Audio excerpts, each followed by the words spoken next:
Good afternoon, everyone. Welcome to the first Global Forum on Climate Change Law and Institutions. I am the MC, Professor Kim Sang-Hoon of Korea University. Taking this opportunity for the first Global Forum, we are going to talk about the Green New Deal, the carbon neutrality, as well as the just transitions. First of all, let's welcome the opening ceremony. And opening remarks will be done by the President of the Korea Legislation Research Institute, Kyunghee. Distinguished guests, nice to meet you all. I am the president of the KLRI, Kyunghee. I'd like to extend my gratitude to all participants from on and offline, as well as all the experts and academia from home and abroad. My especially thanks also go to all the people by welcoming you. The KLRI, as well as the CSD lab, since the end of the last year, we have also preparing a lot of the active discussions in the fields of the law and institutions to deal with the climate change, along with the master plans. And this year, we're going to have the fourth series of the Global Forum on Climate Change, Law and Institutions. And this is the first Global Forum for this year. Through these discussions and the forums, opportunities and the challenges in dealing with the climate change, we're really looking forward to the taking forward-looking visions in deal with the carbon neutrality. Nowadays, we have seen a lot of transformation stemming from the COVID-19 pandemic. Therefore, a lot of expected pandemic as well as the natural disasters have been also stemming from the climate crisis as well. That's why the global society have been combating actively in dealing with the climate change.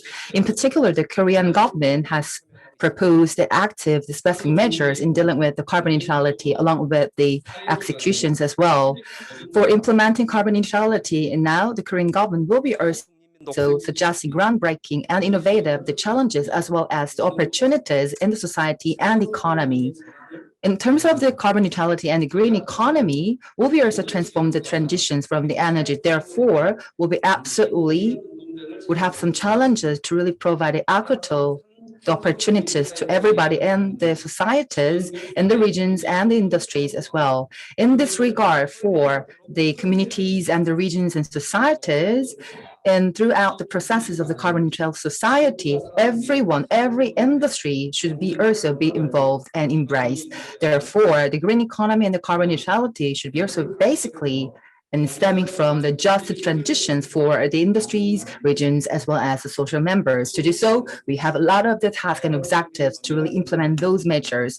Throughout today's forum, we'll be also joined by a lot of the experts in the different regions and different backgrounds. Therefore, we'll be also sharing a lot of the very active experiences and the communications. I'm really looking forward to taking the various opinions and the comments as well. Therefore, I really look forward to taking continued exchanges and cooperations in the law and institutions in dealing with the climate change. In conclusion, I really especially thank all of your dedications and SIG members, including Professor Chung Suh-Yong, for hosting this event. I'm really looking forward to taking a lot of tangible outcomes and the ideas. Once again, let me also extend my gratitude to everyone for your participation.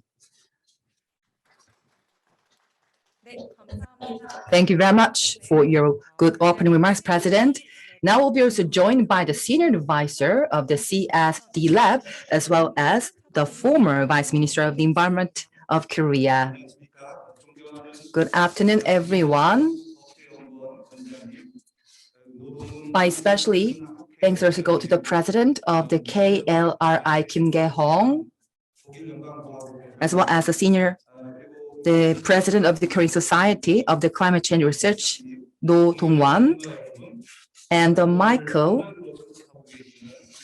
the ambassador of the Embassy of the Federal Republic of Germany, as well as the acting director of the UNDP Seoul Policy Center. On behalf of the co-host of CSD Lab, I'm very delighted to have these opportunities to provide the welcoming remarks. Now, as the Korean government announced a Green New Deal policy since the July last year, as well as the 2050 carbon neutrality policies, the Korean government is also putting a lot of the efforts for implementing those policies. There was the climate summit hosted by the US in April this year, as well as the P4G climate summit hosted by the Korean government. We also see in the recent G7 summit, and there will be also 26, the COP will be hosted in November this year. Despite the pandemic, the international community is continuing their efforts in dealing with the climate change. The carbon neutrality in dealing with the climate change definitely require a lot of the challenges and the transformations from the outdated paradigm, which is the fossil fuel-oriented paradigm, into the renewable energy and the new energy systems. As we have seen a lot of the declarations of the transitions into the new and the renewable energies, the Korean government also declared the decarbonizations, as well as the strong efforts in shutting down the coal-fired power plants. Not only that, the decarbonized structure transitions should be also pivotal roles that we have to should put our efforts again. Therefore, these are the challenges which are inevitable. Of course, ultimately, in order to implement the carbon neutrality, these challenges and objectives should be also the fundamental and essential. For the last century, in terms of this development for the economy as well as the society, industries, workers, and the locations of all the related the businesses should be also involved in embrace as well in order to fully process and complement those changes and transformation. They should be also be treated equally and equitable manner as well. As the UN declared, the strong efforts and as well as the SDG by the 2030, as acknowledged by the international community, which is the Sustainable Development Goal, and this is also have a strong efforts to implement the theme, which is no one will left behind. Therefore, that's why we'll be also talking about those related issues, and that's why we have invited experts in order to really build the solutions and the measures for the carbon neutrality. In order to achieve the carbon neutrality, and we should also focus on all the measures and the ways that no one will left behind as part of the seeking our solutions and the policies. In order to host this event and the forum, I would like to say special thank the Center for the Climate and Marine Governance of Korea University and the KLRI of Korea University and the KSCC, the Korean Society of Climate Change Research, and the business newspaper, as well as the Embassy of Germany in Korea, as well as representatives from the CSD Lab. Thank you very much for your attention. Thank you very much. Now we will listen to the congratulatory remarks from three people. First, President Roh Dong-hoon of the Korea Society of Climate Change Research will deliver his congratulatory remarks. Honorable President Kim Ge-hong of KLRI, Senior Advisor Hyun-Jong of CSD Lab, Ambassador Mihaela Penshtul of Embassy of the Federal Republic of Germany, three experts who will make a valuable presentation, moderator and panelists, and participants of today's forum. I'm very delighted to participate in the first global forum on climate change. At the 21st Conference of the Parties to the United Nations Framework Convention on Climate Change held in Paris in 2015, Paris Agreement, which will go down in history, was signed. The implementation of the Paris Agreement started in full swing this year. The fact that it took only 5 years from adoption to implementation and the largest number of leaders gathered since the UN was formed and signed the Paris Agreement shows that the climate change is a very serious issue. The goal of the Paris Agreement is to limit the global warming to well below 2 degrees Celsius, preferably 1.5 degrees Celsius, compared to the pre-industrial levels. Even when the countries implement their NDC submitted to the UN faithfully, the global greenhouse gas emissions in 2030 would reach 56 billion tons of CO2 equivalent, which is reduction of 3 billion tons of CO2 equivalent, or 5% of the 59 billion tons of CO2 equivalent, which is emission under the current policy. To achieve the 2 degrees Celsius target, many countries declared carbon neutrality. After China and Japan, Korea declared carbon neutrality last year. Energy emissions, CO2 emissions will be 22 billion CO2 tons, and global temperature would increase by 21 Celsius degree by 2050. And it is necessary to reduce the greenhouse gas emissions by 100% by 2050, but only 35% reduction of 34 billion CO2 tons is expected.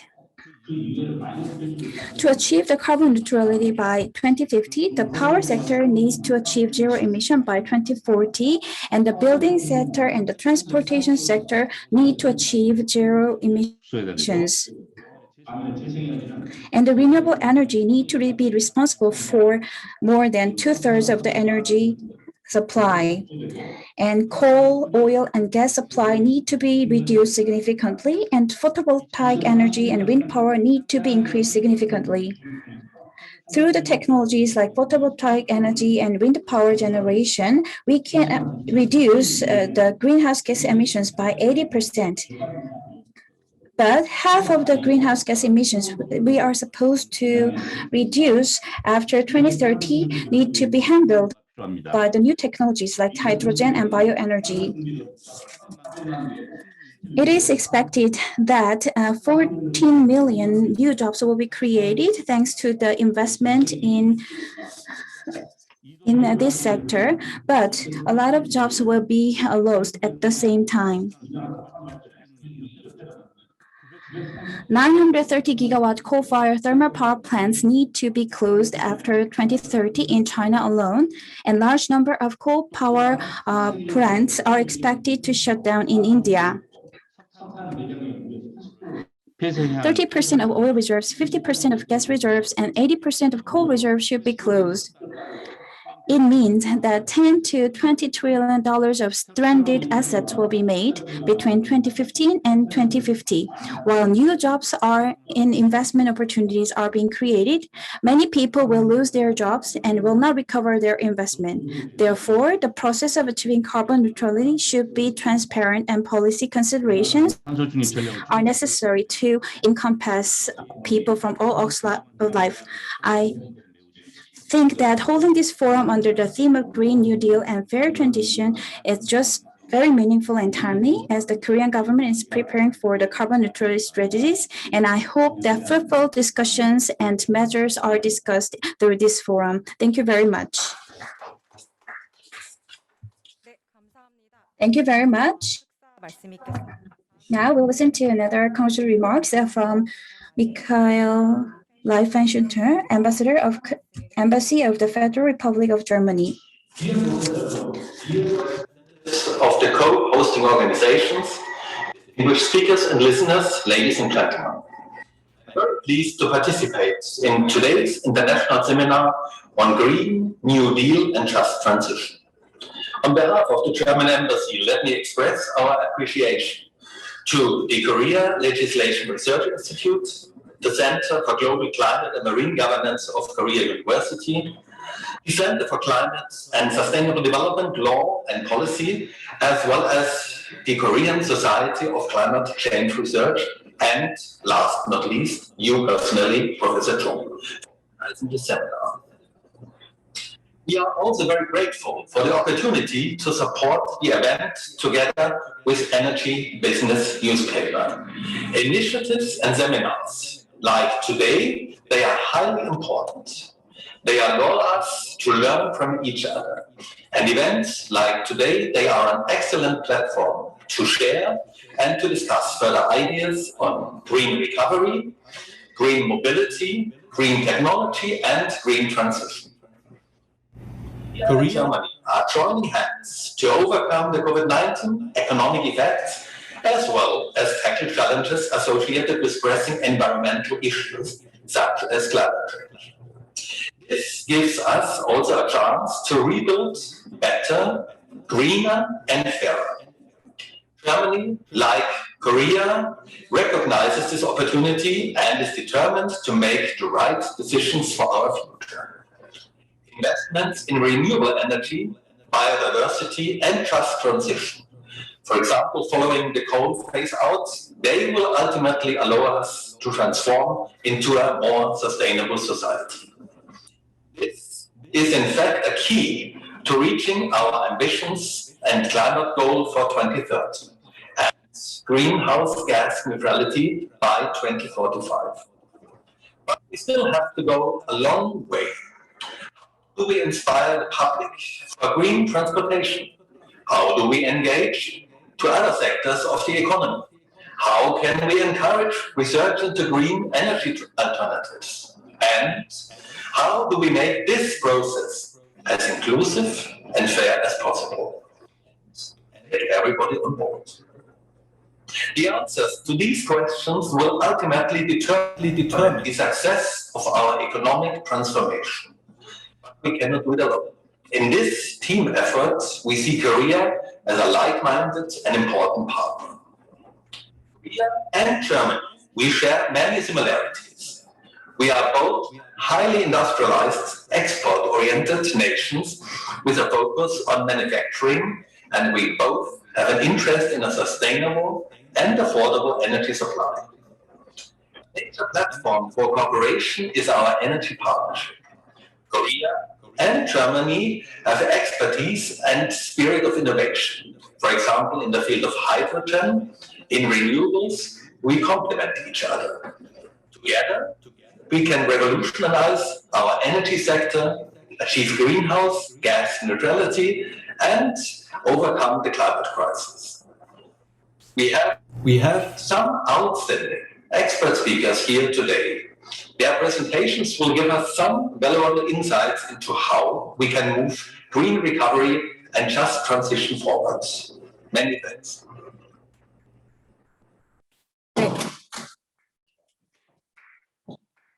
네, 개회식의 마지막 순서. As part of the last session for the introduction section, and Jupuner, Acting Director of UNDP Seoul Policy Center, will deliver the congratulatory remarks. Paul, a big thanks to Professor Chung for accommodating me at the last minute in this important lineup of today's hybrid forum on the Green New Deal and just transition. I have recently joined the Seoul Policy Center of the United Nations Development Program as its interim director. And as such, it's a great pleasure to say hello to you all, and I look forward to working with you. Indeed, I'm delighted to give congratulatory remarks at today's session covering such a timely topic. Professor Chung is an excellent partner of the UNDP Seoul Policy Center, and our cooperation goes back over several years and includes our solid collaboration in the KOICA-supported 3-year-long climate forestry project in Ethiopia, our joint cooperation in successive climate COP side events at the Korea Pavilion, and various other fora and publications through the years. Allow me to highlight 2 points relevant to the discussion today. First, we live in a moment when a planetary emergency and the COVID-19 pandemic together have depleted the world's natural and human capital, pushing up to 1 billion more people into extreme poverty by 2030 and devastating the lives and livelihoods of countless more. This moment calls for a dramatic shift in how we approach development cooperation and for greater effort and ambition to reverse these setbacks and resume our journey to Agenda 2030. Therefore, the topic of a just transition in the green recovery and Green New Deal context is vital in the search for pathways towards building forward better together.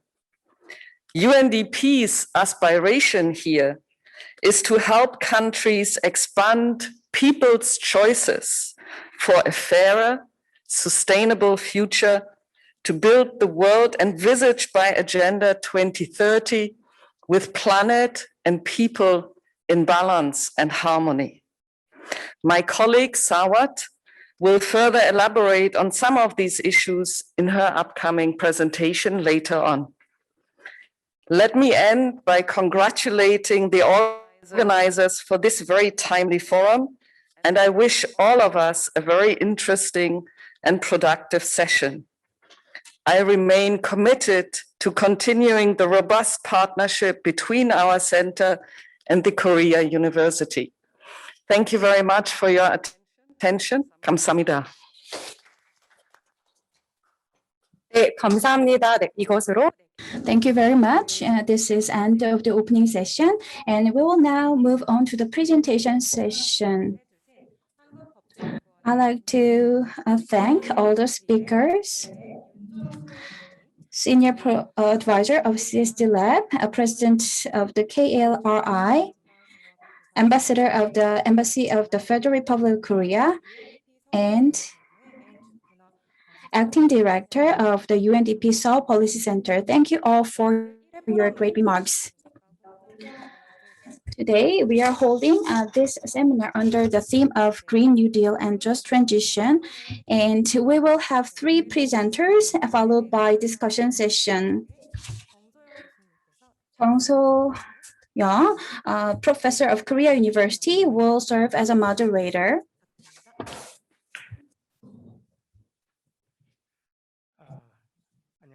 Good afternoon, everyone.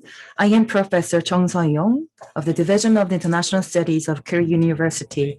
Taking this opportunity, I'd like to especially thank all the participants for honoring this event. Regarding the just transition as the main topic, and probably a lot of the people have called it just transitions as well as just food transitions as well. And in terms of the carbon neutrality as well as the Green New Deal, it probably a new spotlight have been also attracting a lot of the people's attention. In this regard, we are going to talk about related issues. And in addition, as we have also believed on behalf of the host, the Carbon New Deal, which is a part of the carbon neutrality and the just transition, will be very meaningful and timely to discuss here. And I believe that the importance of the just transition should be also essential.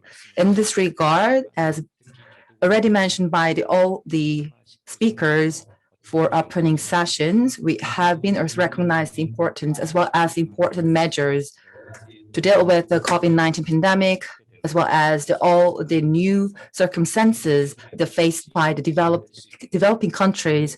In this regard, a lot of the problems should require a clear commitment as well as the efforts along with the international community. Especially the Green New Deal have been pursued mainly by the European countries as well. In this regard, we really hope that today's program will be presented by the 3 speakers. And they will be also joined by the domestic experts for the discussions. We'll be also inviting the 3 overseas speakers for the presentations as they have a lot of the long experience for their institutions. And the first speaker will be the Chowdhury, the policy specialist of the UNDP Seoul Policy Center. And personally, I am very delighted, but at the same time, I feel very sorry because the Chowdhury will be working for the UNDP Seoul Policy Center in Korea. And today is the last day for her work in Korea. So I feel very sorry to really see the policy specialist. And the Professor Felix Matthes is working for the Öko-Institut for Applied Ecology. As you're well aware, in European regions, especially the Germany is the one of the countries, along with the putting their efforts as international community is the focusing on the strong measures to deal with the decarbonization and therefore relate to industries and the measures in the related the areas as well as the job employment will be the key pillars for discovering the new opportunities along with the era of the decarbonization. Therefore, the Germany has also put a lot of efforts, and probably Germany will be also one of the very good examples that we have to look into. Next speaker will be the Chris Hopkins, Policy Manager of Green Economy Coalition of the UK, GEC, as a civic group. He has been also done a lot of the civic activities. From his presentations, we'll be also looking into how the coalition has done for the communities in respect to the carbon neutrality. Then, by wrapping those backgrounds of the three speakers due to the time constraints as well, will we invite the first speaker, if you don't mind, so Sarwat. Professor Sarwat Chowdhury, I am the professor of the Korean University, and please proceed your presentations. To yours. Thank you, Mr. Chung, for your kind introduction. Good afternoon, ladies and gentlemen, and good evening to you, those of you who are joining from overseas. It's a real pleasure for me to join today's hybrid session. And as Professor Chung kindly mentioned, I work as a policy specialist and a manager for the Resilience Program for UNDP based in Seoul. And indeed, today is my last day in my current position at this office. So it's again a great pleasure because Professor Chung and the Korea University is a very good partner, as our director just mentioned. And I'm glad to be able to speak on our work on the Green New Deal and just transition issues. So now, if I may request the second slide, please. So I wanted to give a little bit of a background on climate change realities that we face. So global fossil fuel related CO2 emissions rose between 62% between 1990 and 2019. It rose by 62%. And statistics show that by 2050, the number of people at risk of floods will increase from current level of 1.2 billion to 1.6 billion. Currently, I'm speaking to you from the west coast of the US in California. And we have been going through a massive heat wave here. And you may have seen in the news as well, the Pacific Northwest, Canada, has been experiencing record-breaking triple-digit temperatures and started about actually from June 26th. So it's been a few days. And, you know, it's kind of a combination of high pressure, jet stream that has kind of been sending hot air. And see, this kind of a combination of high pressure system, record temperature, can be attributed to human-induced climate change. So overall, even though countries are experiencing lockdown for COVID-19, the CO2 concentration this has not increased. So we are not really seeing a reduction in anything. And under this circumstances, limiting warming to 1.5 degrees that we all aim for is not impossible, but it does require unprecedented conditions in all aspects of society. So the next 10 years that we are calling the decade of action until 2030 are critical in this matter. Global net human-caused emissions of CO2 needs to fall by 45% from 2010 levels by 2030. And we need to reach net zero by 2050, as the previous have already said. That also means remaining emissions would need to be balanced by removing carbon dioxide from the air. I wanted to show these two figures on the left of this slide. So this is the People's Climate Vote. That is the largest survey of public opinion on climate change that has ever been conducted. This was done in late 2020 as part of UNDP's Mission 1.5 campaign. And the UNDP worked with the University of Oxford, as well as a number of NGOs to educate people about climate change, and also ask them about their opinion on climate actions. So the vote found that 2/3, about 64% of the people that were surveyed in 50 countries around the world, of these people, climate change is a global emergency. So, and on the top figure, as you can see, the belief in climate emergency was very strong in the SEED countries, small island developing states, 74%, followed by high-income countries, middle-income countries, and also LDCs. And the figure in the bottom shows that among the people who said that climate change is global emergency, 59% said that the world should do everything necessary and urgently in response. But then you see a different kind of level of response. What I wanted to highlight that 41% of the respondees said that they didn't demand urgent and comprehensive action. That means more education is still needed, even for those people who are concerned about climate change, that the need for action is urgent. So I just wanted to highlight that, and let's move on to the next slide. So this is the next slide, please.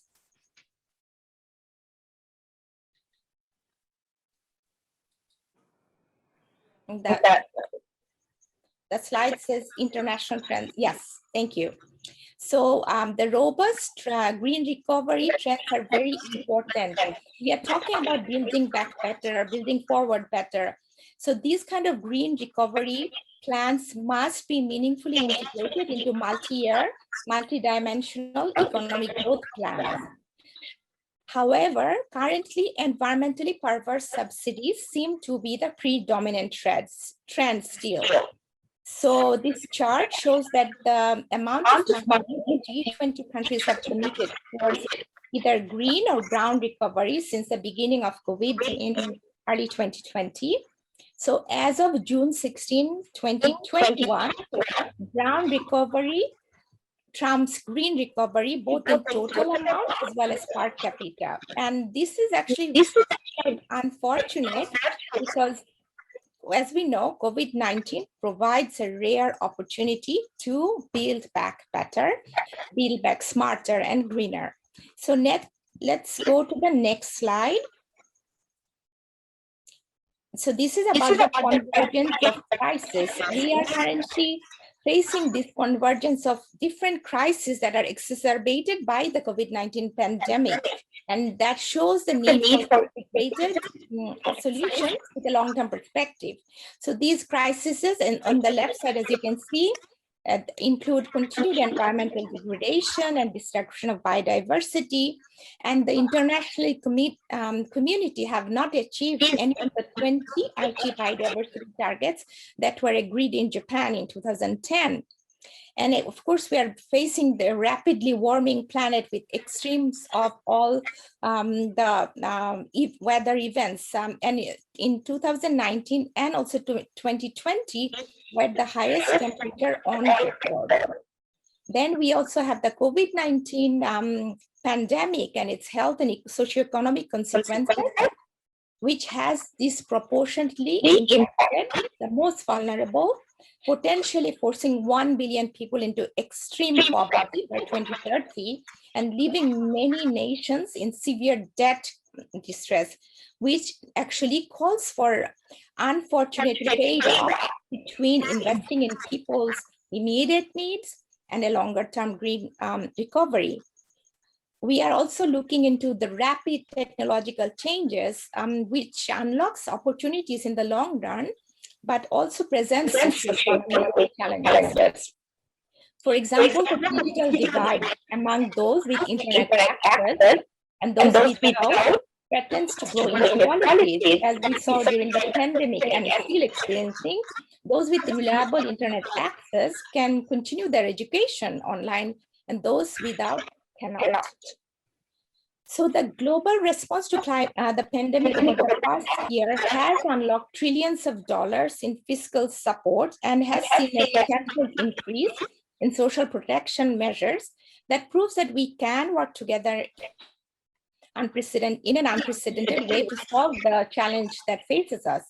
And we do have a generational opportunity to build a new path forward using the Sustainable Development Goals and the Paris Agreement as compass to achieve an inclusive, resilient, and decarbonized future. So we need to invest in physical and digital structure for both the immediate and problems, and also providing jobs and resilience to meet the future trends, and also breach the funding gap that currently emphasizes the short-term humanitarian crisis, and especially in the health sector, with mid to longer-term socioeconomic investments that address the root causes of climate change, biodiversity loss, and inequality. Second, we must revise the economic incentive structure to catalyze nature climate positive investment. So that means sending right market signals by ending fossil fuel subsidies and disincentivizing polluting behavior through an adequate carbon price that synergizes with the targets of Paris Agreement. And also third, we need to deepen the existing partnerships and accelerate new ones with new actors to catalyze innovative financing. So that may include debt for nature and debt for climate swaps, as well as green and blue bonds. And well-designed nature solutions can deliver multiple benefits, supporting climate mitigation, adaptation, and also protect biodiversity and the vulnerable ecosystems, which actually provides humanity, a lot of humanity depends on to survive and to prosper. So let's go on to the next slide, please. Yes. So, in terms of the just transition and transition, and in 2015, the International Labour Organization published its guidelines for a just transition towards an environmentally sustainable economic and economies and societies for all. And at the 2018 UNFCCC Climate Summit in Poland, the heads of state and governments adopted the Solidarity and Just Transition Declaration that highlighted the importance of just transition, as mentioned in the Paris Agreement as well later on. And a transition, just transition ensures environmental sustainability, as well as decent work, social inclusion, and poverty eradication. However, a greener economy is not necessarily inclusive and socially sustainable by default. Social and market policies will need to complement economic and environmental policies to kind of buffer the downside of transitions to a green economy.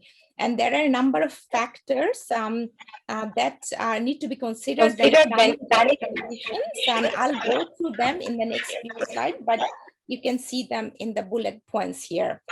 So let's go to the next slide, please. The next slide on clean energy transition. Yes, thank you very much. So clean energy is a smart investment. And as we know, the price of solar power has fallen by 90% in 10 years.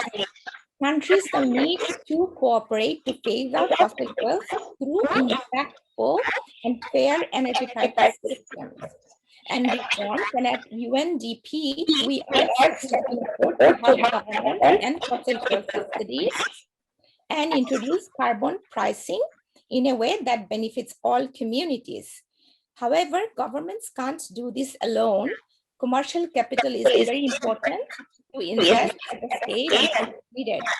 And through our policy approach, UNDP support countries put in place policies and regulations that enable large-scale clean energy investments that are traditionally seen as higher risk. And we are working with different partners, including UNEP, IRENA, Sustainable Energy for All, the Green Climate Fund, and others to capitalize scaled-up climate investments that contribute to the energy transition that are most impactful. Let's go to the next slide, please. So climate resilient economies and sustainable practices. So global economic restructuring that creates synergies between climate action and economic growth are very important, and in terms of creating solutions that support climate adaptation and mitigation, as well as protecting biodiversity and valuable ecosystem services. And in sectors, sustainable practices in sectors such as agriculture, infrastructure, energy, and others, ocean economy, waste management. And you can see a couple of the documents under the PAGE initiative that UNDP is part of, and Korea is a donor to the UN PAGE initiative. So one of the top publication actually our center contributed, and I worked on a for health case study in Zimbabwe, where we are looking into climate resilience, building, utilizing solar power. So so I just wanted to highlight this publication. Let's move on to the next slide. This is talking about green jobs, education, skills, and retraining.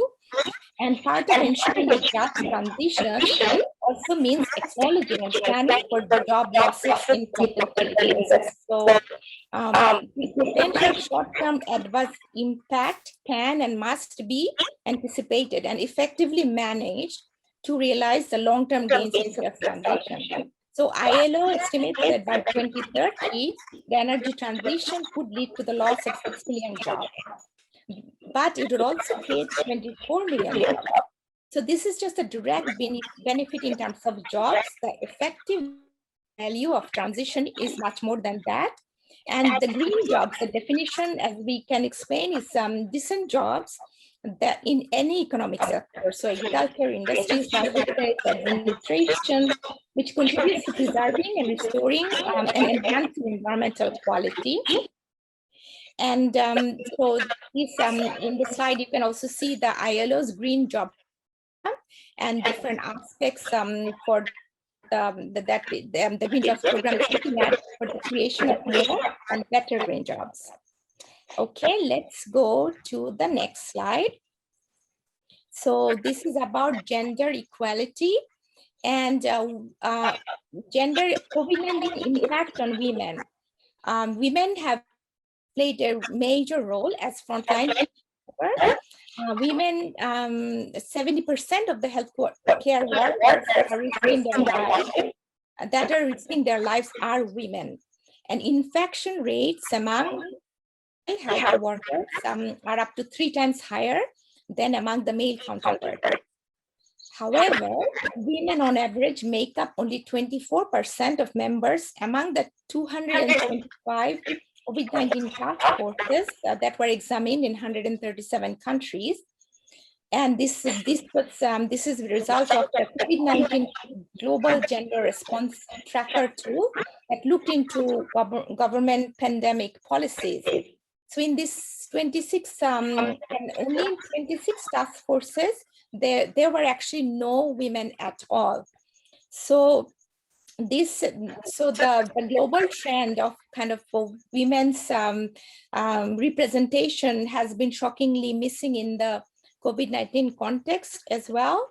And still less than 1 in 5 of labor market and social protection measures to tackle the COVID-19 crisis are gender sensitive. As we know, also women represent very, like most 1/3 of the global sustainable energy workforce, and in the STEM professions, science, technology, engineering, and mathematics, also their share is typically low. But with the transition towards a low carbon climate resilient future, can and should be achieved through processes that leverage gender and social inclusion to maximize outcomes for both women and the environment. So let's go to the next slide. So this is about poverty eradication and equitable solution. I won't repeat all of it, but COVID-19 has pushed between 119 to 124 million people in extreme poverty during 2020, which calls for integrated solutions for climate resilience, inclusive economies, and payments for ecosystem service schemes can help maintain health ecosystems and provide additional revenues for individuals, communities. For example, as seen is in Costa Rica, and also reforestation can be a driver for rural development. And of course, the South Korean case is very famous in this case. Let's go to the next slide on just transition and Green New Deal linkages. So the speakers have mentioned before that European Green New Deal investment plan plans to mobilize at least €1 trillion of investments over the next decade, and providing incentives to unlock and redirect public and private investments, supporting public authorities and projects to promote in planning, designing, and executing sustainable projects. In Korea, we know about the Korea New Deal planning to invest about 144 billion in creating 1.9 million jobs by 2025. And the Korean New Deal focuses on the digital deal, Green New Deal, as well as some kind of the overarching policy support to strengthen employment and social safety net. On the right side, you can see one of our UNDP blogs that we, from the Seoul Policy Center, our role is to kind of facilitate exchange of knowledge, and Korean New Deal is something that we have been looking into and sharing. So this is a blog I had written earlier for UNDP. And then let's go to the next slide, please.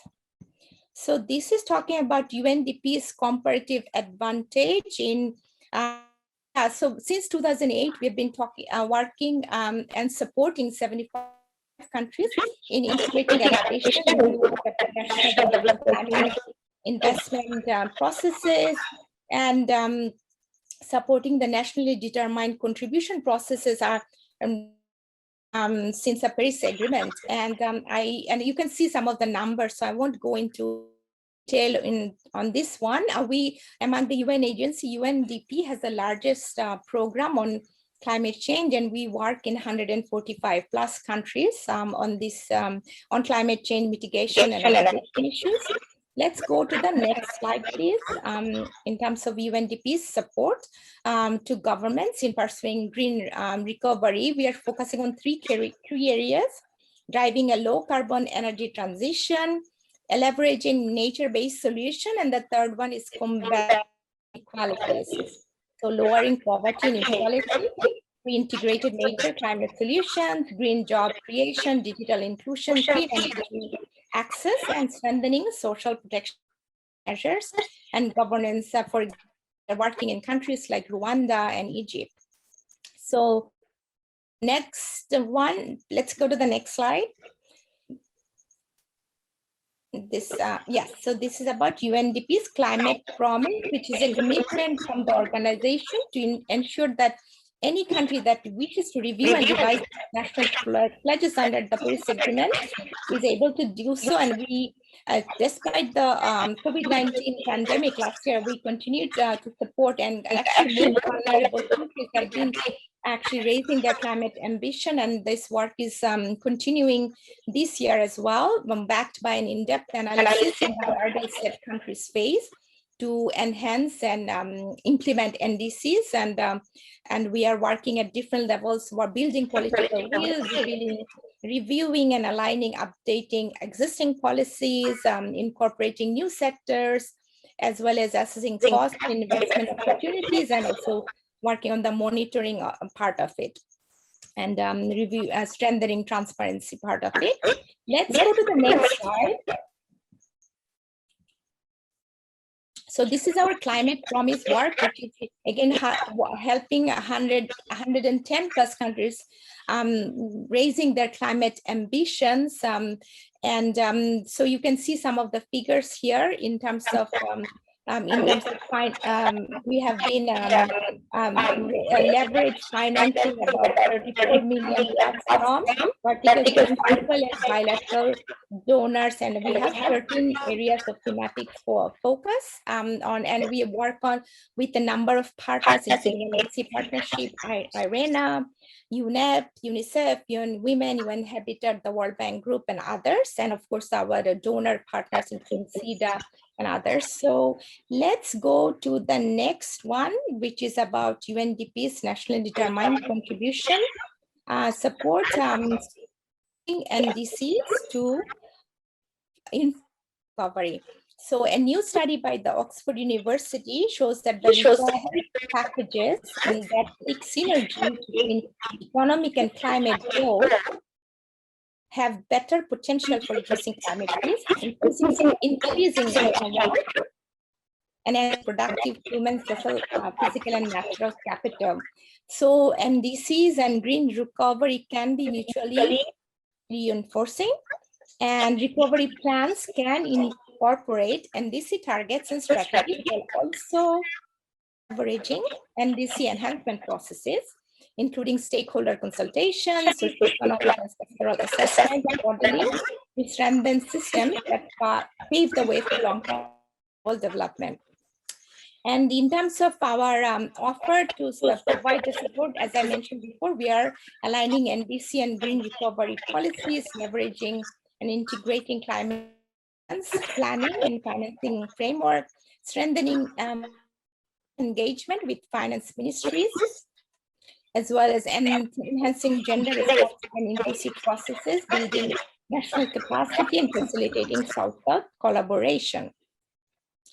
And let's move to the next slide now, which is my last slide. So, I see that there's actually the one slide before. So I actually went over the building back better and the Korean New Deal. So I think I won't go over that again, but we know that the Korea announced its ambitions by 2050 last December, the 3 parts of the Korean New Deal. Let's go to the next slide.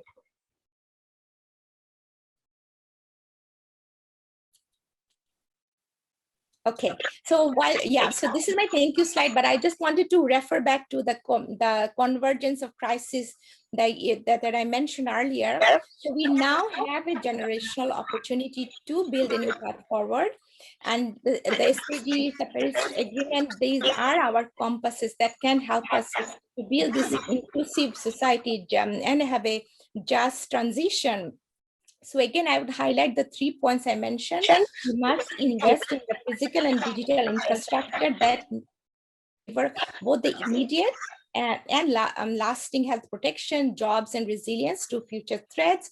We must provide economic incentive structure so that we can catalyze nature climate positive investments, sending right signals for fossil fuel subsidy and to fossil fuel subsidy, and kind of disincentivize the polluting behavior that we see now.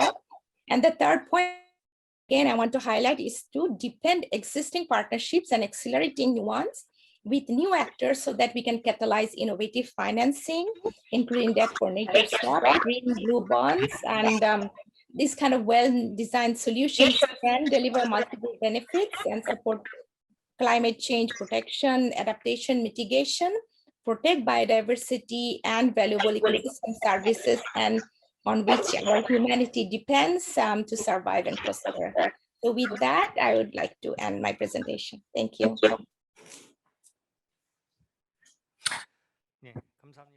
Thank you very much.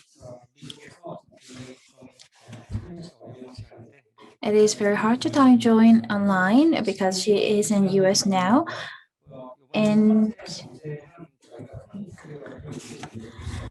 for the first presentation, I'd like to summarize like this. The reason why we are here today is to think about what we can do to respond to climate change and clean energy need to be used, or we need to raise the awareness of the new generations.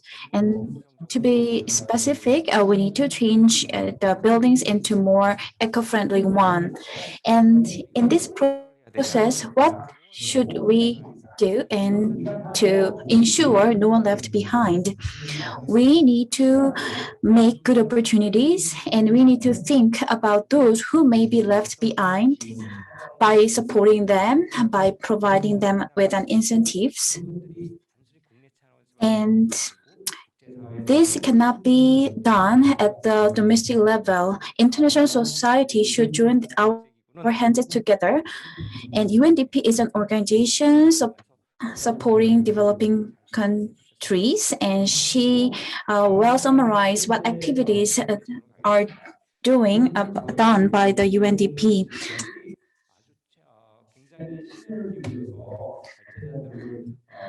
We invited very prominent speakers because at this moment,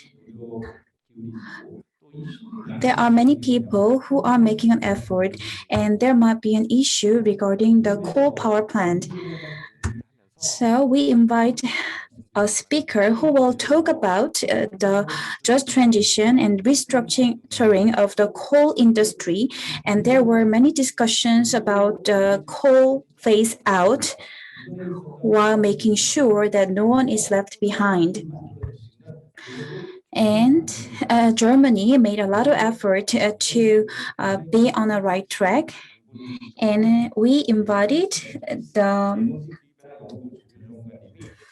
Felix Matthes, who is a research coordinator from Öko-Institut. So let's listen to his presentation. All the Korean listeners, I'm very proud to have been invited to the presentation and to provide some insights on the coal phase out in Germany, where we went through an interesting, challenging process to bring the German coal mining and the German coal power generation in line with the climate target, and to do this in a way that we can meet the requirements of a just transition. I'm Felix Matthes. I'm with the Öko-Institut, which is a private research organization founded in Germany in 1977. We employ a lot of researchers who work in all dimensions of climate and energy policy, etc., etc. I've been a member of the German Coal Commission, which designed the ultimate coal phase out, and so I was part of the process, which I would like to provide some insights. The first and important point to mention is that coal phase out in Germany has a longer history. What you can see on this slide is, number one, Germany. As you know, Germany was united in 1990. The green area is the former communist part of the country. The blue area is the old Federal Republic of Germany. And you can see here that coal mining has been an issue and has been in business in both parts of the country. And you can see with the black circles that we have mined a lot of hard coal in the past. And the hard coal mining has been subject to phase out over decades and was finalized in 2018. And we have a second pillar of the coal business, the coal industry in Germany, which is the lignite. You can see this here with the brown circles, which is partly operated until today, and which was one of the key issues of the coal phase out in Germany. I think this is important to consider that there is a longer history, because the most recent decisions and the recent pathways for coal phase out and the program which was set up to ensure the just transition process makes at some points some reference to the existing experiences from the coal phase out. And these experiences are extremely different if it comes to hard coal and lignite. What you can see here is the hard coal production in Germany, as well as the employment in the hard coal industry. And you can see that the hard coal industry has been subject to a relatively steady decline since the 1960s.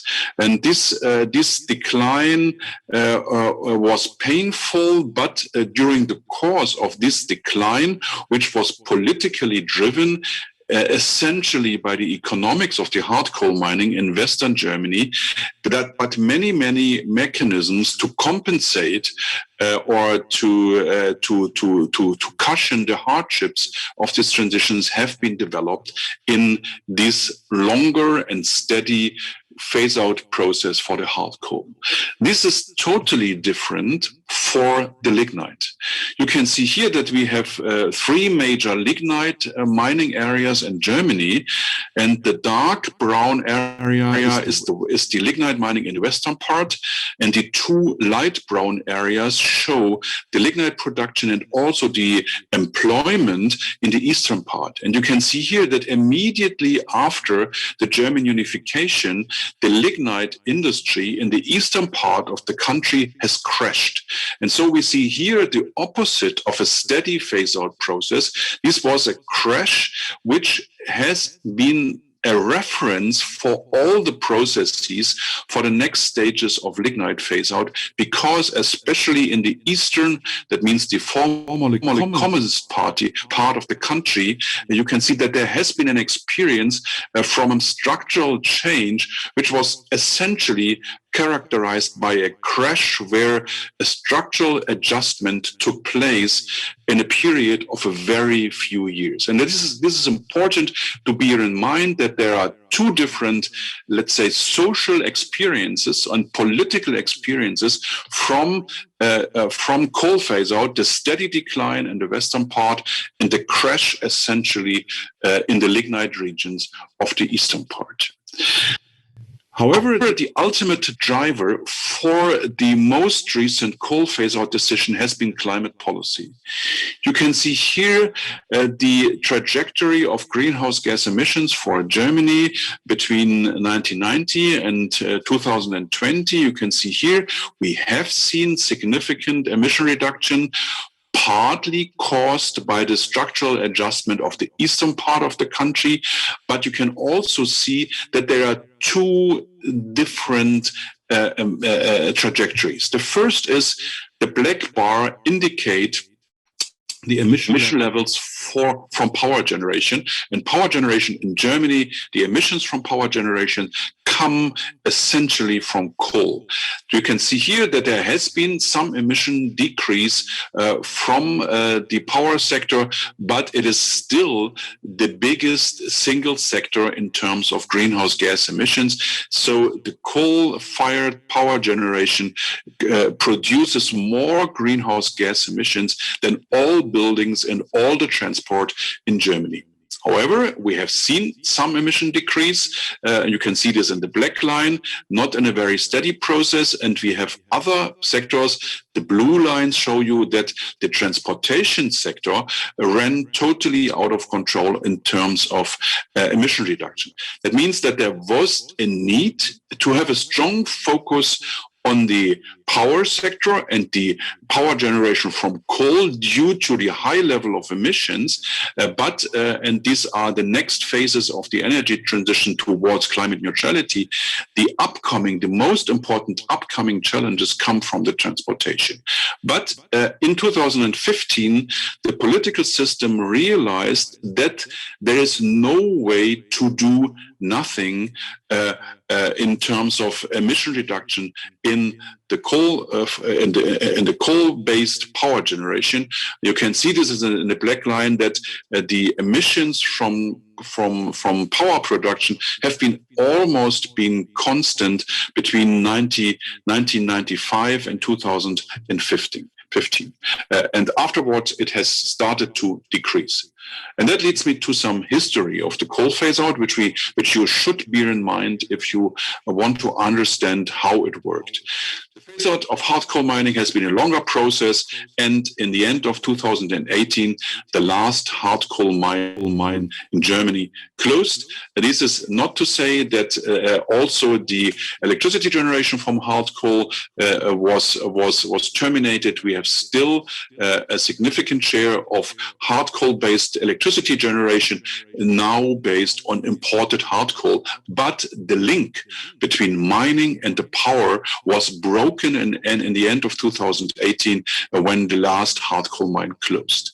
In 2015, and I said this before, the first ruling politicians realized that there is a need for an active phase-out policy. And so in 2015, the first steps were taken to buy out some lignite power plants out of the market. However, that was not sufficient. It was only the start. And the major breakthrough came in 2018 and 19 when the German federal government set up a commission, which was called the Commission on Growth, Structural Change and Employment. So it's better known as the Coal Commission. And this Coal Commission had the task to design the phase-out trajectory and the phase-out mechanisms, but also to design a program to ensure a softer adjustment for jobs and especially for the regions. After the Coal Commission issued their recommendations in January 2019, we had a two years implementation process with regard to the coal phase-out, but also with regard to the employment program and the support programs for the affected regions. However, in 2019, we saw another major change in the political environment because the new European Commission issued the target in cooperation with the member state that there should be a much sharper decrease of carbon and greenhouse gas emissions to achieve climate neutrality by 2050. And this is somehow related to a more ambitious emission reduction target for 2030, which is now 55%. As a result of this, a massive increase of the carbon prices in the European Union emissions trading occurred. We are actually at a level of 50 euro per ton of CO2, which probably will accelerate the coal phase-out trajectory significantly. And another acceleration results from the new German climate neutrality goal, where it is now settled by law that climate neutrality should be achieved by the year 2045. This is interestingly a result of a ruling by the German Constitutional Court, which said if emission reductions are postponed too long, then this will limit the freedom of the future generation, and that is not acceptable under the German constitution. So the coal phase-out has been a longer process, and the dynamics of this process have increased over time significantly, and also have increased significantly after the Coal Commission issued their recommendations and the specific coal phase-out legislation was approved. This is a more detailed view to the German Coal Commission. It was an interesting composition. 1/3 of the members were pro-coal, 1/3 of the members coal critics, 1/3 neutral, and the majority of 2/3 was needed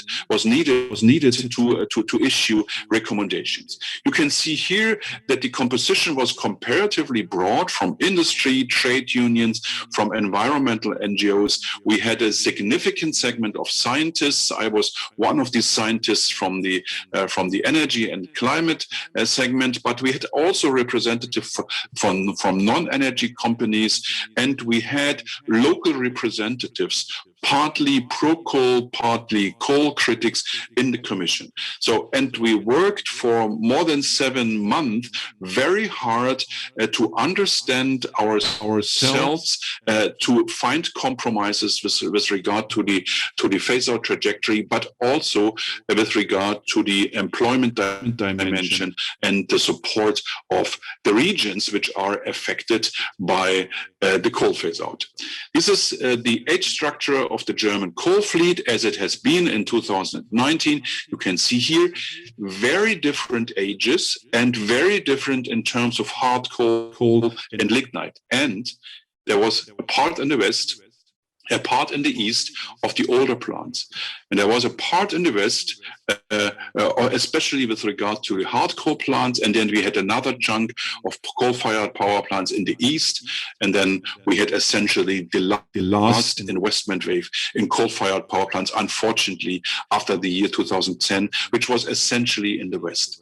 And so the Coal Commission had to solve a puzzle in terms of distributional effects. Lignite versus hard coal, where the lignite is linked to the mines, the hard coal is linked to hard coal imports. So the employment effects with regard to lignite and hard coal are very different. There was the tension between shutting down the new plants versus shutting down the old plants, again in combination with lignite and hard coal, and this was an important issue, east versus west. The eastern part is the poorer part, has been affected by the structural crash in 1990 in the western part, where the adjustment processes in the past have been much more smoothly than in the west. And so essentially, this has been the puzzle the Commission had to solve in terms of energy policy, in terms of climate policy, in terms of employment policy, but also in terms of regional policy. So with regard to the phase-out, there have been 5 mechanisms in the recommendations of the Coal Commission. There are market-driven closures, essentially driven by CO2 prices, and in the last month, this has been accelerated significantly by the increase of CO2 prices. This was market-driven. There was no further political action needed, but 4 mechanisms have been developed. The decommissioning tenders for hard coal power plants, and negotiated decommissioning premiums for lignite mines, incentives for replacing coal combined heat and power plants, which play a significant role in Germany, which are based on coal combustion, and legally forced closures without any compensation. And that applies for all decommissioning beyond 2030. That means we have 2 phases. The first phase, where the decommissioning is compensated by decommissioning premiums, and after 2030 there is a strictly straightforward, legally forced closure without any compensation. And this has been accompanied by an energy policy program, which the Commission recommended on the rollout of power generation from renewables, a stronger focus on the rollout of the network infrastructure, more stringent rules on system adequacy, and heavy investments in innovative technologies. So within the framework of the coal phase-out, they have earmarked €7 billion alone for hydrogen technologies, and a significant share of these investments have been allocated for the regions where the coal phase-out will take place.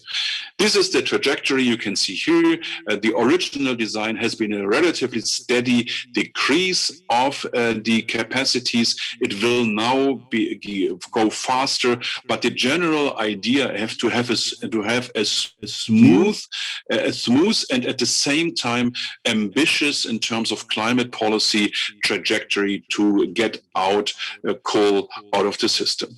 So there have been differences between the government's implementation and the Coal Commission's recommendations, but in general, the legislation has followed the recommendations of the Coal Commission.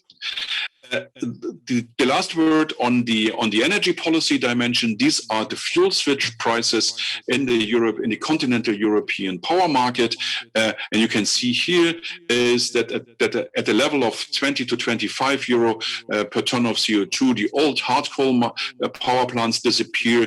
That applies for the old lignite plants and the new hard coal plants, and you can see the next level is 50 to 60 euro per ton of CO2 will push out the modern lignite plants out of the market, and we are at the moment and for the future cheap hydrogen will require much higher CO2 levels, and we are at the moment at CO2 price levels at the level of 50 euros. That means that partly the emissions trading system does the job in terms of coal phase out, but that there is still there are still additional efforts and additional mechanisms needed to complete the coal phase out beyond the market-driven part, which is essentially caused by the European Union emissions trading system. The more interesting pillar is probably the employment and the regional pillar.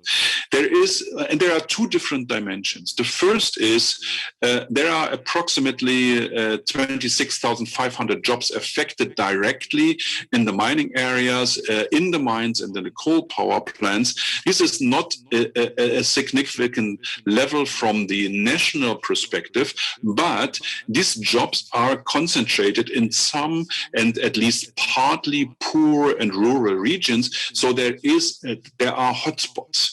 The age structure of the employers provides some opportunities to link the employment decrease with early retirement strategies, which can smoothen the effects for the jobs in the industry. And we have an instrument which was developed in the longer process of the hard coal phase out, which we call the adaptation allowances, which means that you can retire earlier without losing pensions. And that means if you are 55 or 58 years old, you can retire if you have been deployed in the coal industry without any deductions of your pensions. Again, this model has been developed and has been used widely during the course of the hard coal phase out, and so this was one of the mechanisms which could easily adapted from the other experiences. Much more important is the regional challenge, because for the jobs which are mostly jobs of older people in the coal industry,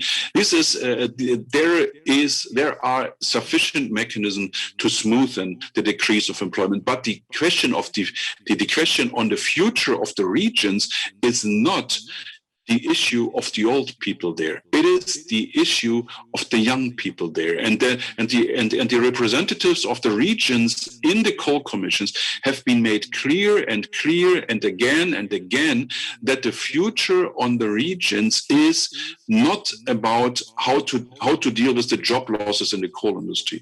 It is about to make these regions attractive for the young people. And there are essentially three mechanisms. It is an issue of infrastructure, and this is a more generic issue because, and you have this also in South Korea, that we have an increasing gap between the rural and the metropolitan areas. And to close at least partly the gaps between the rural and the metropolitan areas is one of the key mechanisms to make these regions attractive for the young people, and infrastructure, transport infrastructure, digital infrastructure plays a major role. The second is to have innovation there, and you will see this if I go to the details of the program, that it is all about new businesses, new technologies, and to make these regions a place of innovation. And the third mechanism, which should not underestimate it, is that there has been a focused program of settlement of government jobs and new businesses in the regions which are affected by the coal phase out. to indicate how significant this problem is. These are the age structures in one of the coal regions not that far from Berlin, and the age structure of the population and the labor force in Berlin 140 kilometers away. And you can see here why the challenge for the coal regions is the challenge of the young people, because there's an overage population. You can see here the major crash of birth rates after the German unification, and that they have never recovered from the deficit in young people in these regions. And so the whole regional issue is about the young people.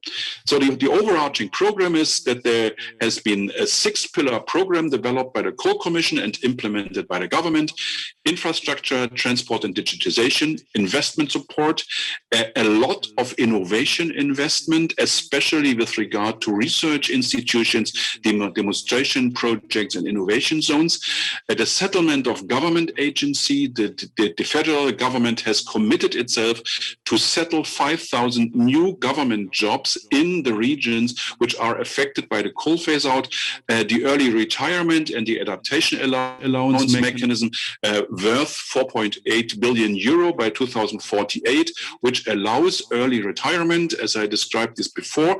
And last but not least, specific programs for support of the civil society and the community support programs, because this is also one of the issues which is important with a view to making these regions important for the young people.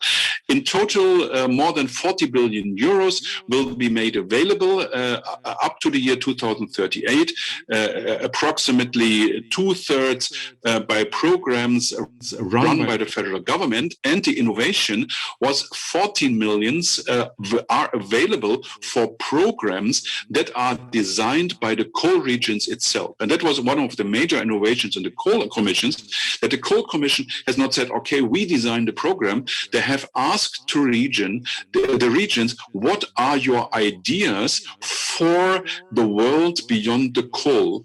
Please present programs, ideas, and projects, and we will go through an assessment process. And the Coal Commission promises that there will be funding available for all those ideas which come from the regions. And again, 1/3 of the overall funding structure is available from this pillar.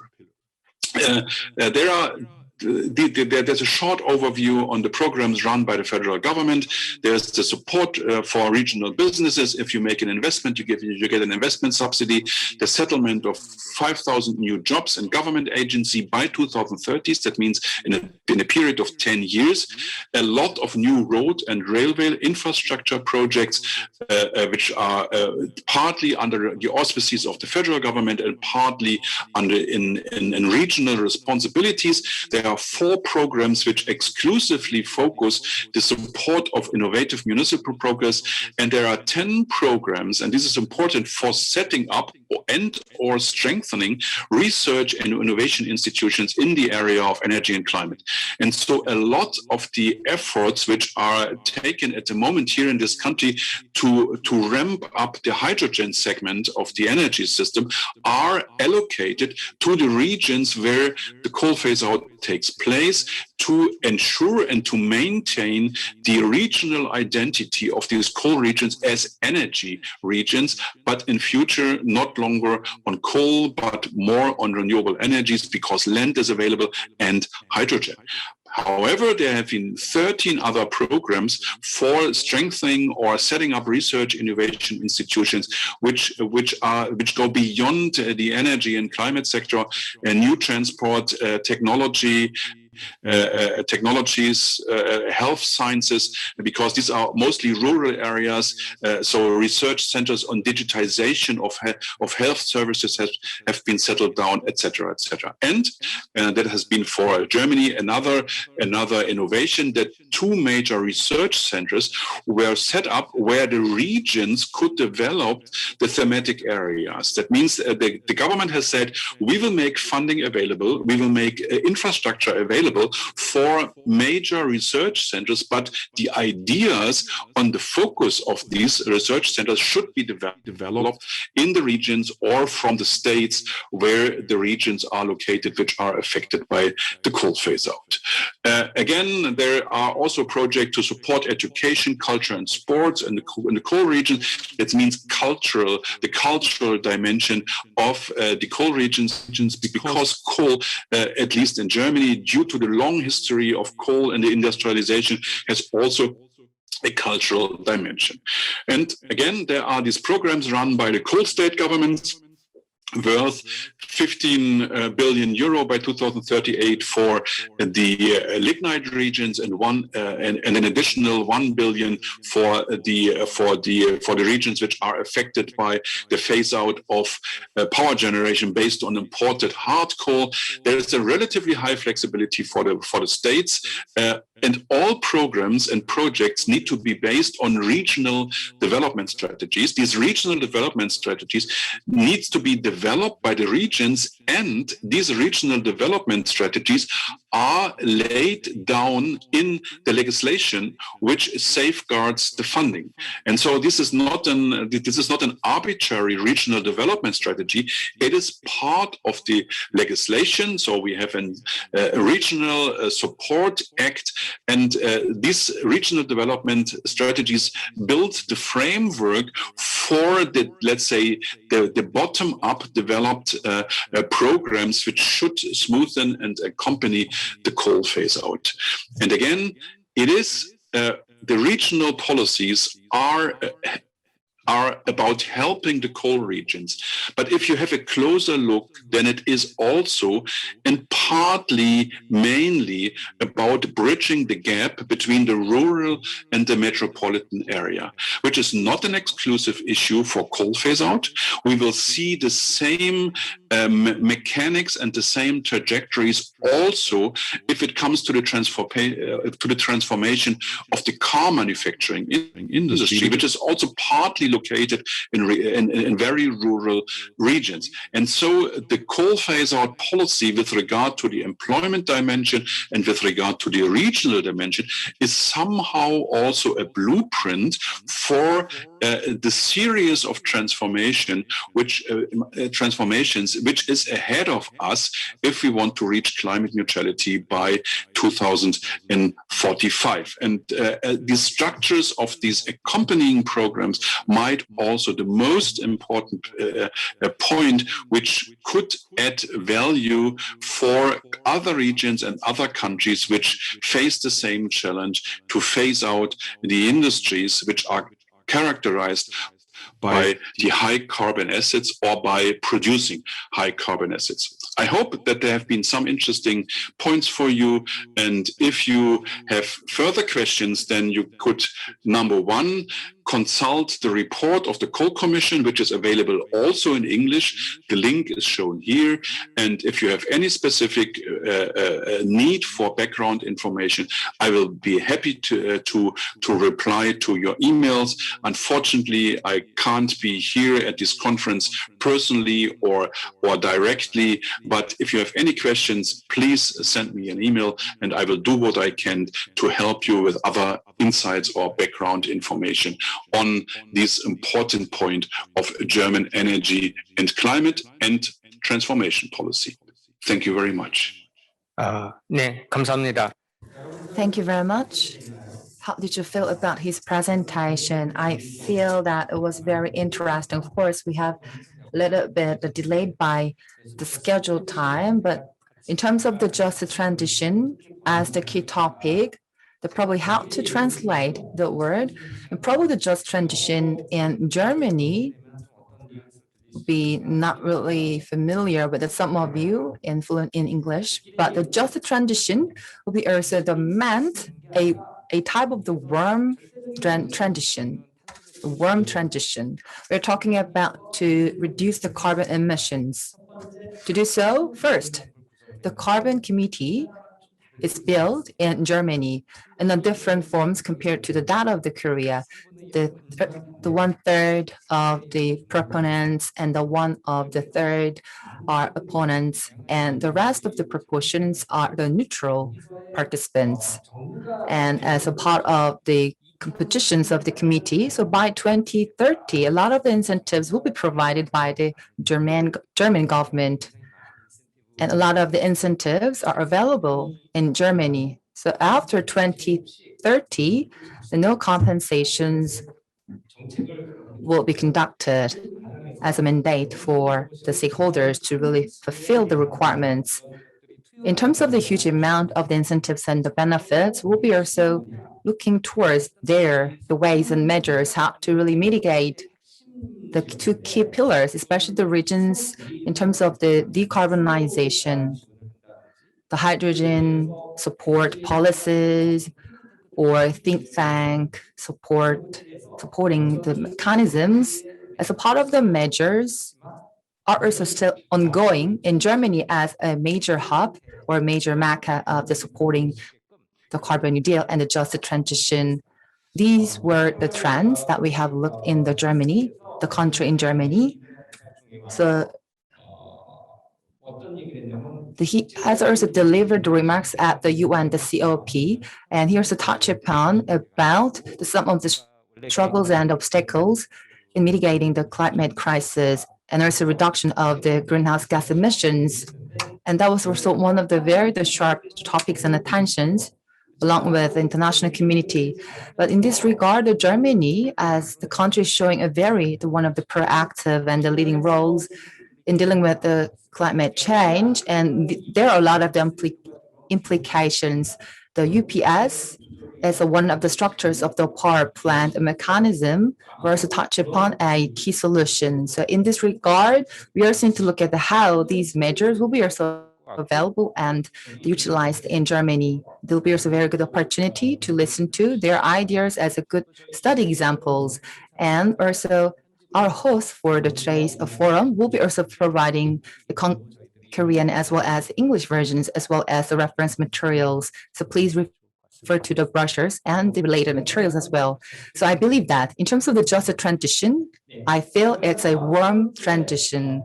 Then let's move on to the third presentation regarding the climate change and just transition, and civic society should be also involved as well. So in terms of the civil society and the civic group, and regarding the terms of just transition, one of the representing the coalition and the organizations will be preparing his presentation, Chris Hopkins. Thank you very much, Professor Chung. I really appreciate the invite and also for putting on this excellent event. I'm just going to pull up my slides here. I'm getting a little bit of echo, so I apologize if there's any distraction from that. But thank you so much for letting the Green Economy Coalition present some of our work on the just transition and the green economy. It's a real privilege to speak with you on this topic. My name is Chris Hopkins. I'm a policy manager with the Green Economy Coalition. And as it says there, I'm going to be speaking on our work on just transition, a little bit on what an inclusive green economy might look like, and some of the policies around the world, because we look at the green economy and the just transition at a global level. So for those of you who don't know the Green Economy Coalition, we are a diverse coalition of 50 organizations around the world. In common, we have an interest in green economy. We want to work together. We want to shape the agenda and push forward green economies in different countries around the world. As you can see there are NGOs, there are UN organizations, there are private businesses and industries as well as union representation as well. We try and bring together as many stakeholders as possible at the global level who are interested in the green economy to try and push the agenda forward, as I said. And for 10 years, we've worked to keep the green growth and green economy agenda as broad as possible, as wide as possible. And when we were founded 10 years ago, it was just before the Rio 2012 Earth Summit. And through that event, we received a mandate, effectively, to promote a positive opportunity agenda of what greening national economies can look like. If governments were forced to choose between economic growth and sustainability, they would choose economic growth. There needs to be a combined agenda that brought them together. But at the same time, we recognize that green growth alone wouldn't be enough. We also needed to bring the entire economy, a structural transition that covered all sectors and civil society as well. And in particular, we needed to shrink the fossil economy, the brown economy. It wasn't good enough to add green growth on top of an existing economy. It pushed that green economy down through the whole structure as well. But the most important piece, and this is where we want the agenda as broad as possible, was to keep people in mind, a people-centered transition, a just and inclusive transition, because it's the right thing to do, but it also, as we've heard in the previous presentations, is extremely helpful for the political challenges and the decisions that the governments are having to make at national level.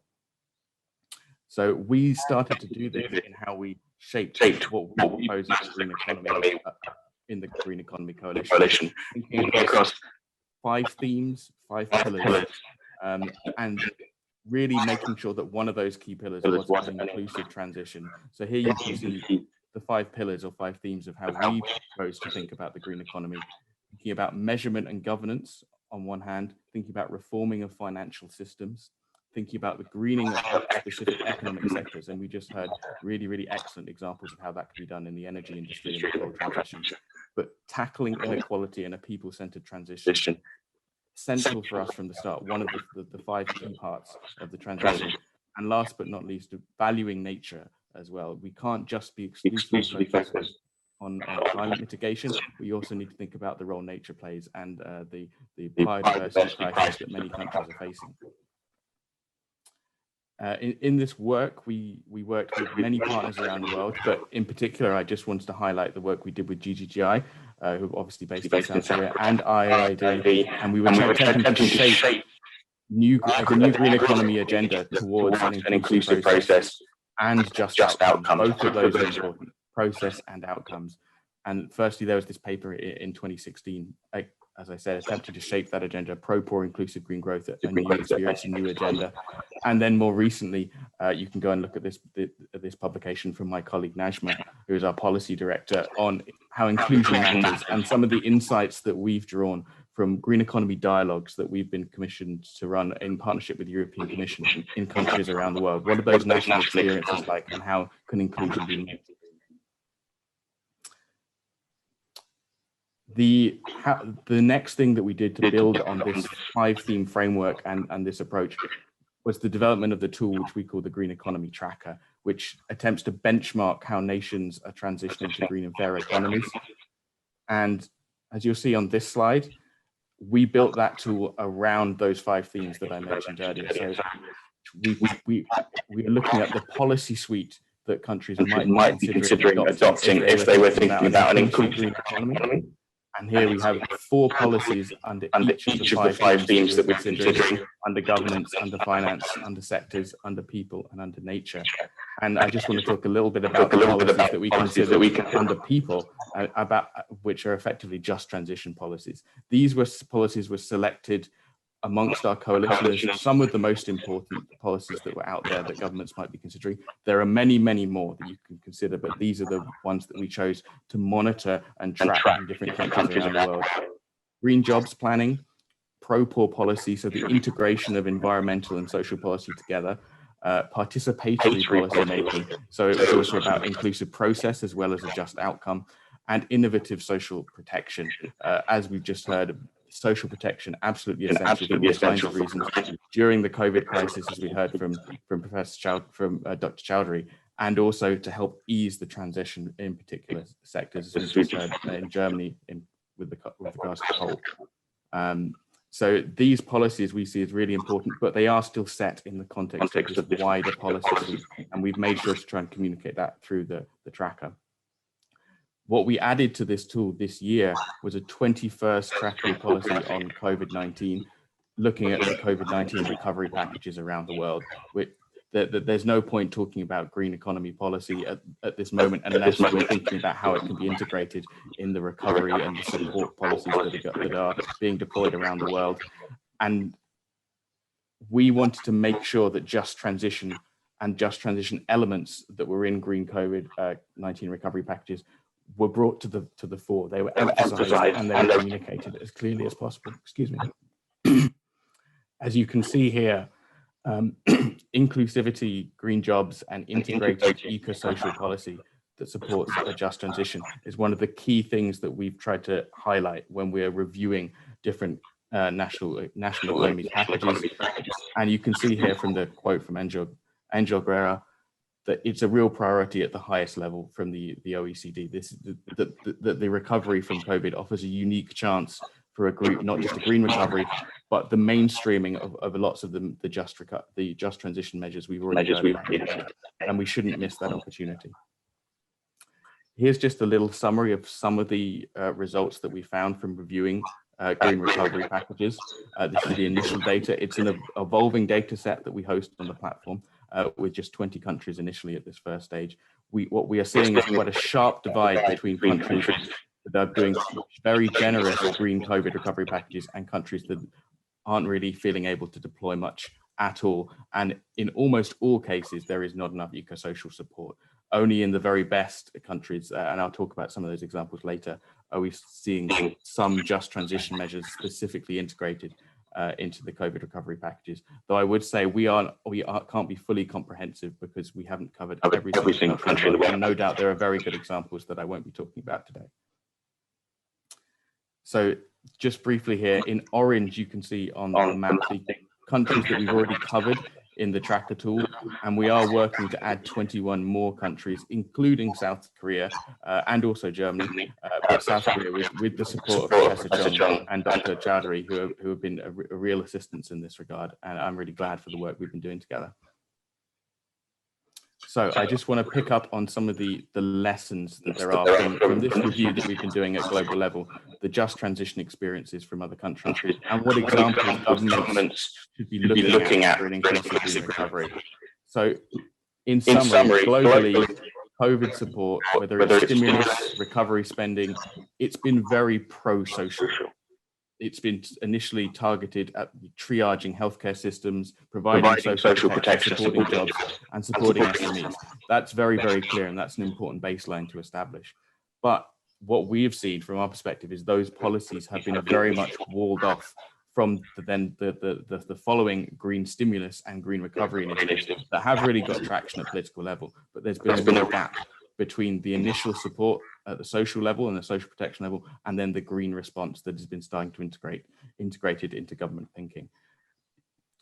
This is true in the vast majority of places, and it's particularly sad because, as we've heard, there are real win-win opportunities that are missed if you don't pick up a just transition and an inclusive green recovery at this moment.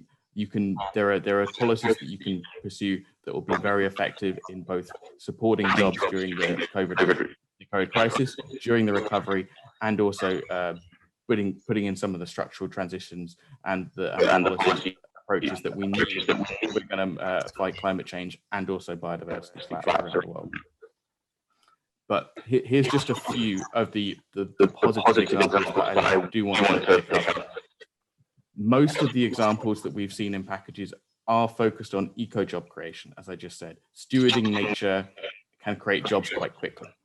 So an example here in Sweden and the UK, their COVID recovery packages provided quite substantial funds for nature conservation employment schemes.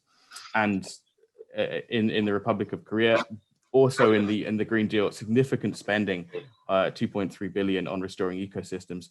But the difference has been, from our understanding so far, is the details on jobs and budget breakdown isn't quite as clear, isn't quite as granular as the best packages out there. So it's one thing to announce a particular spending package. Obviously, it takes further work to think about how that spending is going to be delivered on the ground in sectors, in communities. And the best packages have been very specific about that already. An example from Malaysia, where they've been their COVID recovery packages funded the recruitment of additional conservation support officers. They have an existing conservation model there with substantial funding. But the details of these kind of measures matter quite a lot, because we don't want funding to be going towards the proper living fortress conservation models, set aside models of conservation which don't consider a just transition, don't think about how indigenous communities can be managing their ecosystems, and are making sure that they're integrating just transition thinking into this new spending. So there's two sides to that kind of measure. It's worth governments paying attention to. In Canada, you have quite an interesting example of inactive oil well cleanup. There's a jobs program focused on that, which, as you can imagine, is about reducing the fossil jobs and providing a bridge to a greener economy. So it works on both sides of supporting a green economy and reducing a brown one. A few other examples here. In Portugal, considering the size of their economy, a really substantial over €500 million package on forest resilience. Lots of rural jobs in that package, particularly focused on long-term resilience against fires. So it's a combination of both mitigation against climate change, an immediate job stimulus, and long-term adaptation to climate change. So you've got a real triple win in those kind of approaches. And you are starting to see governments having the confidence in them to invest right now. In Costa Rica, Madeira's Net Natura program, targeted credit and financing for women involved in community forest conservation. This is Costa Rica has very, very well-known programs in this area. Lots of people may already be aware of them, but further support has come through the COVID recovery packages, and it's specifically targeted to support women's autonomy. So there's a real social dividend that can be gained there as well, which is very important. The Costa Rica story is a difficult one because they have very, very ambitious structural plans on climate change, very ambitious targets, 100% renewable energy. But because of their financial situation, they've had to refocus some of their spending away from meeting those very, very laudable objectives towards COVID response. So there's a very clear challenge there and a financing gap that needs to be addressed. Even those countries that are doing exactly the right thing are finding it difficult during COVID. On India, almost $1 billion we've seen in the COVID packages for afforestation employment schemes, particularly a program which people may be aware of, the Mahatma Gandhi National Rural Employment Guarantee Act, guaranteed jobs, managing ecosystems in rural areas, trying to address a lot of the problems in terms of the urban-rural divide that we heard about in the previous presentation. India has been able to really pioneer that work at scale, but there are other examples as well, particularly in South Africa and elsewhere. COVID packages really supercharged some of that spending, but we could certainly see more being done, and we could see more of it being focused through SMEs as well, so it's not just at the individual level. So, away from COVID packages, I'm drawing back to the rest of the findings that we present on the Green Economy Tracker, and you can go and have a look at the tool to find out a little bit more about this. But thinking again about green jobs, about integrated eco-social policy, citizen participation, which maybe we haven't spoken about so much today, and new approaches to social protection. These aren't necessarily the world leading examples, but they're either higher ambition or they're surprising, perhaps given the state of a given economy. So for instance, Mongolia, an extremely high carbon economy, arguably one of the highest environmental impact economies in the world, with the highest material throughput, as I understand from some of the good page research that's been going on, worked with ILO and PAGE to identify decent green jobs, specifically amongst the almost 300,000 green jobs that they reckoned they could identify nationally, and then set a clear national development objective and action plan to support them. That's the kind of approach that is interesting and is particularly important, being seen in a high carbon economy that needs to transition away from coal and mining in particular. As I mentioned previously, South Africa, the range of working for initiatives, there's a range of initiatives that are working for water, working for ecosystems, pioneering eco-job creation around water, forests, coast management and ecosystems, currently providing at least 50,000 jobs every year for economic emerging. It's a proof of concept that's been quite influential, and is a model for countries around the world. There are questions there and improvements that can be made on job quality, and perhaps the perception around those jobs, and making sure that the scheme isn't seen as a last resort. But it's certainly a very, very important part of the just transition as a safety net. In terms of citizen involvement, Peru has a really interesting example of the law of prior consultation for indigenous communities, and it's allowed the intercultural ministry in Peru to support much more inclusive environmental policy making. And there are lots of countries that are in different points on that spectrum of trying to work out how they can integrate the perspectives of indigenous communities into policymaking. It's the right thing to do, but also these communities have deep knowledge about how to manage their ecosystems. It's where they live. It's their land. It's their territory, and the solution has to be one that involves them in the right way. And integrating that with formal structures for consultation is really important. And the Peru model is an interesting one to explore.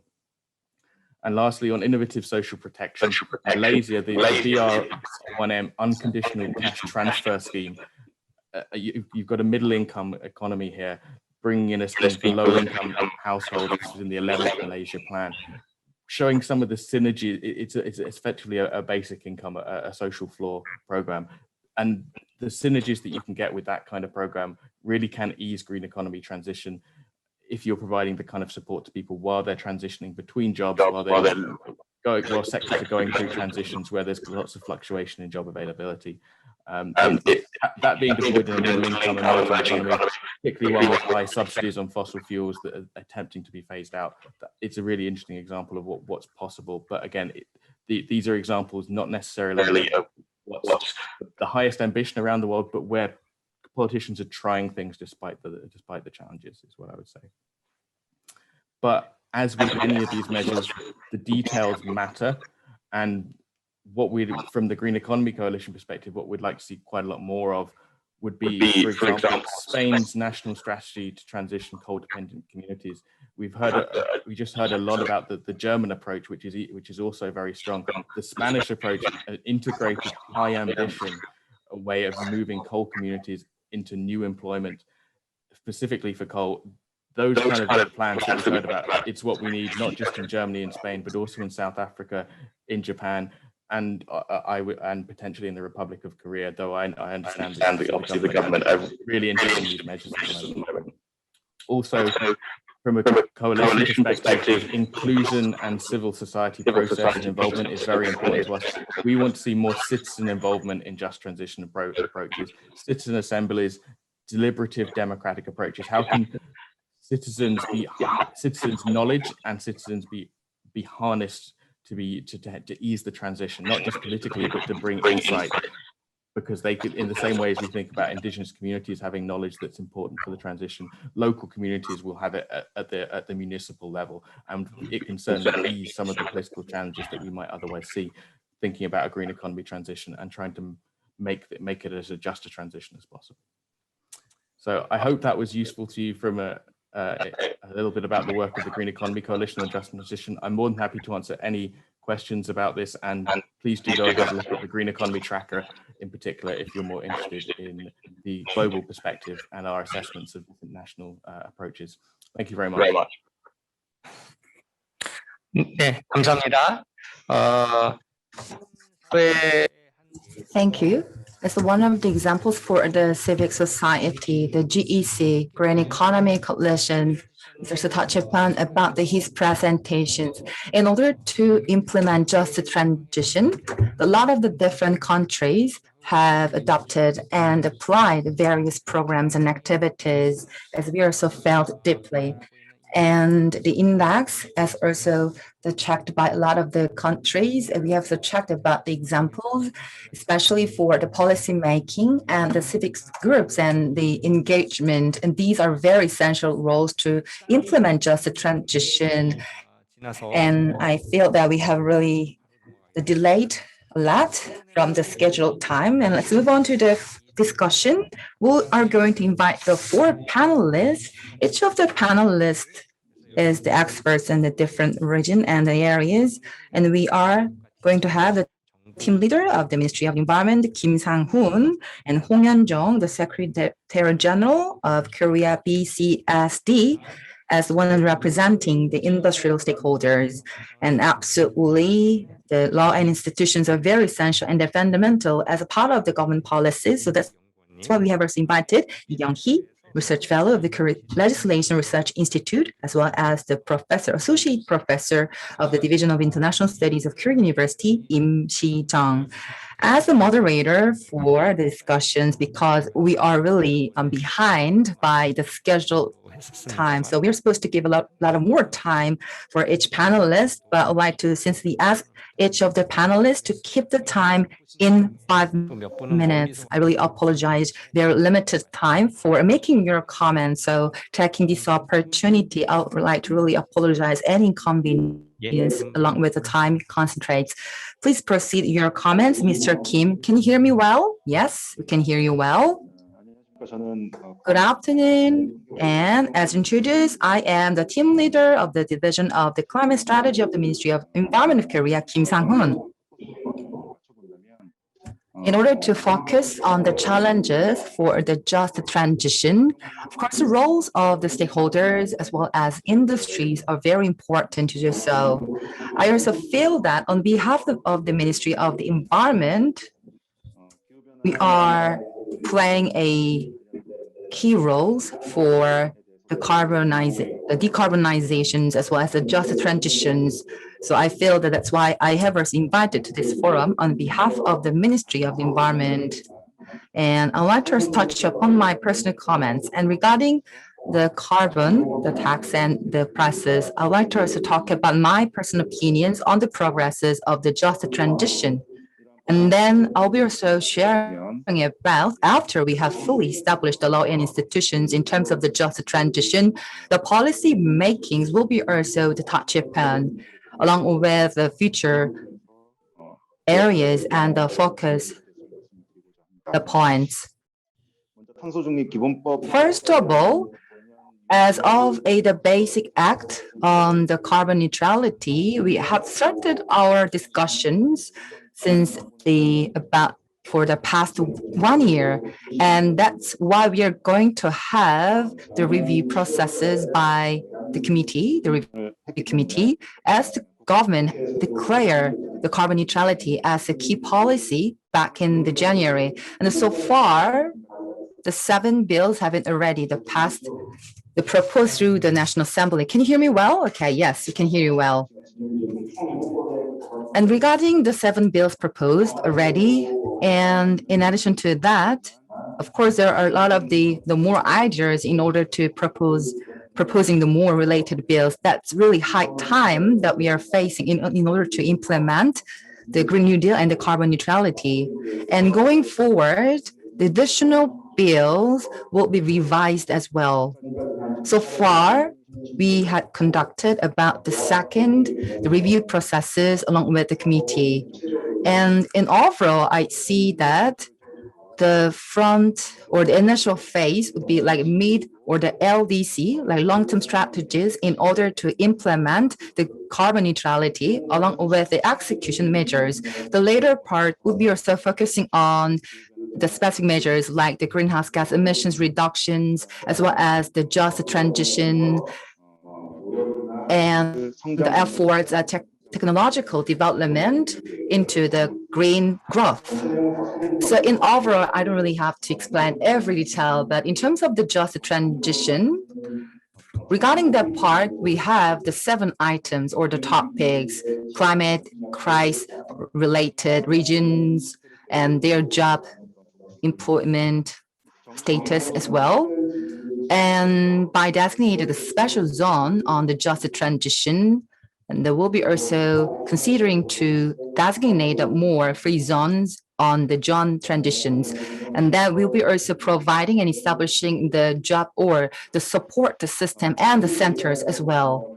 Throughout the discussing the related law and institutions, the first point I'd like to highlight is that, as also shared by the Professor Chung, the just transition as the key term would be also proposed by different forms like the climate transition or just transition, equitable transition, fair transition could be one of the alternative terms for just a transition, like flood, drought, like the weather abnormalities, or all the different the sectors be also reflected under the just transition. In order to establish the center for just a transition, we also have to look at the more detailed information, how to really apply related laws and institutions. Of course, we have not really made all the specific measures fully ready for the combating just transitions. But I also believe that in such a very overall concept for just transition,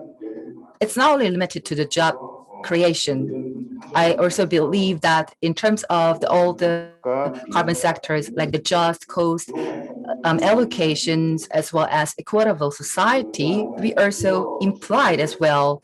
And if you look into more detailed informations throughout the progresses into the just transitions in terms of society and economy, we also need to look at the measures for the vulnerable groups in communities as a top of the just or equitable transition.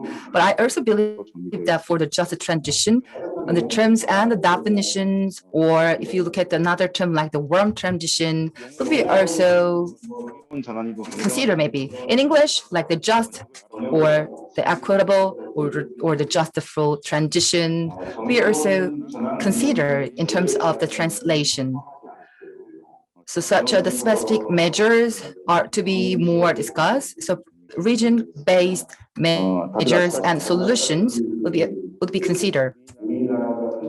As you're well aware, the Korean government has started its first steps for the just transition recently. Of course, as we have done some efforts, but this is very early stage of implementing just transition. That's why we don't really have the specific concepts or definitions for just transition.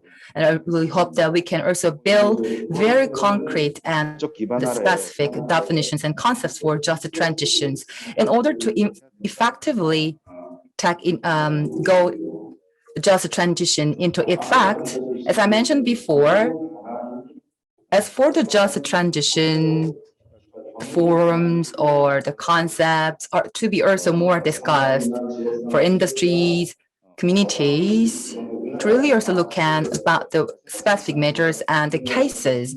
Of course, we have also done our objectives for the climate change, but we don't really come up with a very fast growth or very fast development in order to implement climate change.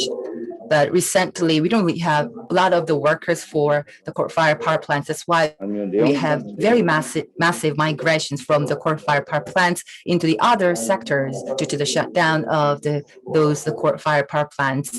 Of course, carbon neutrality is not only limited to only domestic issues, but like the air pollution problems and environmental, all the pollutions could be also the broad concept that we can apply with the international community. In this regard, we can also see that we are looking forward to making very tangible pathway to execute the just transition.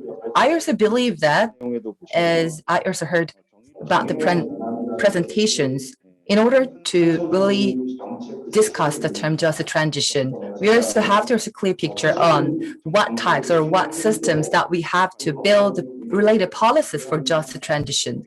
For example, such a comprehensive concept could be also considered in order to build a just scheme or just processes in order to achieve just a transition.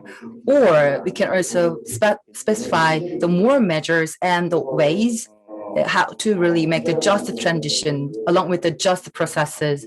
I also personally believe that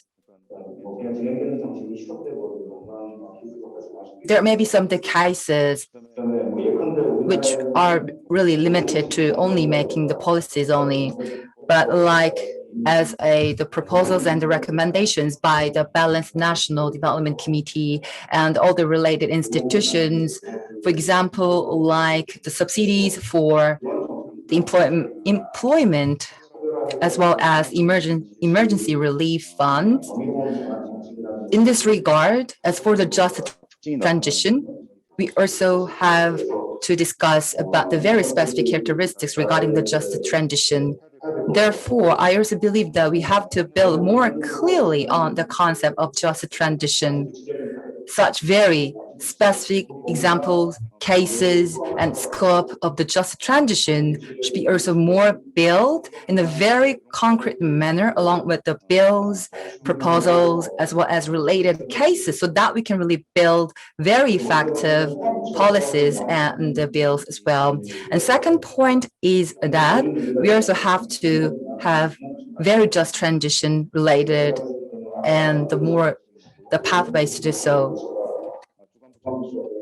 And I also believe that we also have to put more efforts and dedication, especially by the central government. I were not really able to participate in today's forum in person, but probably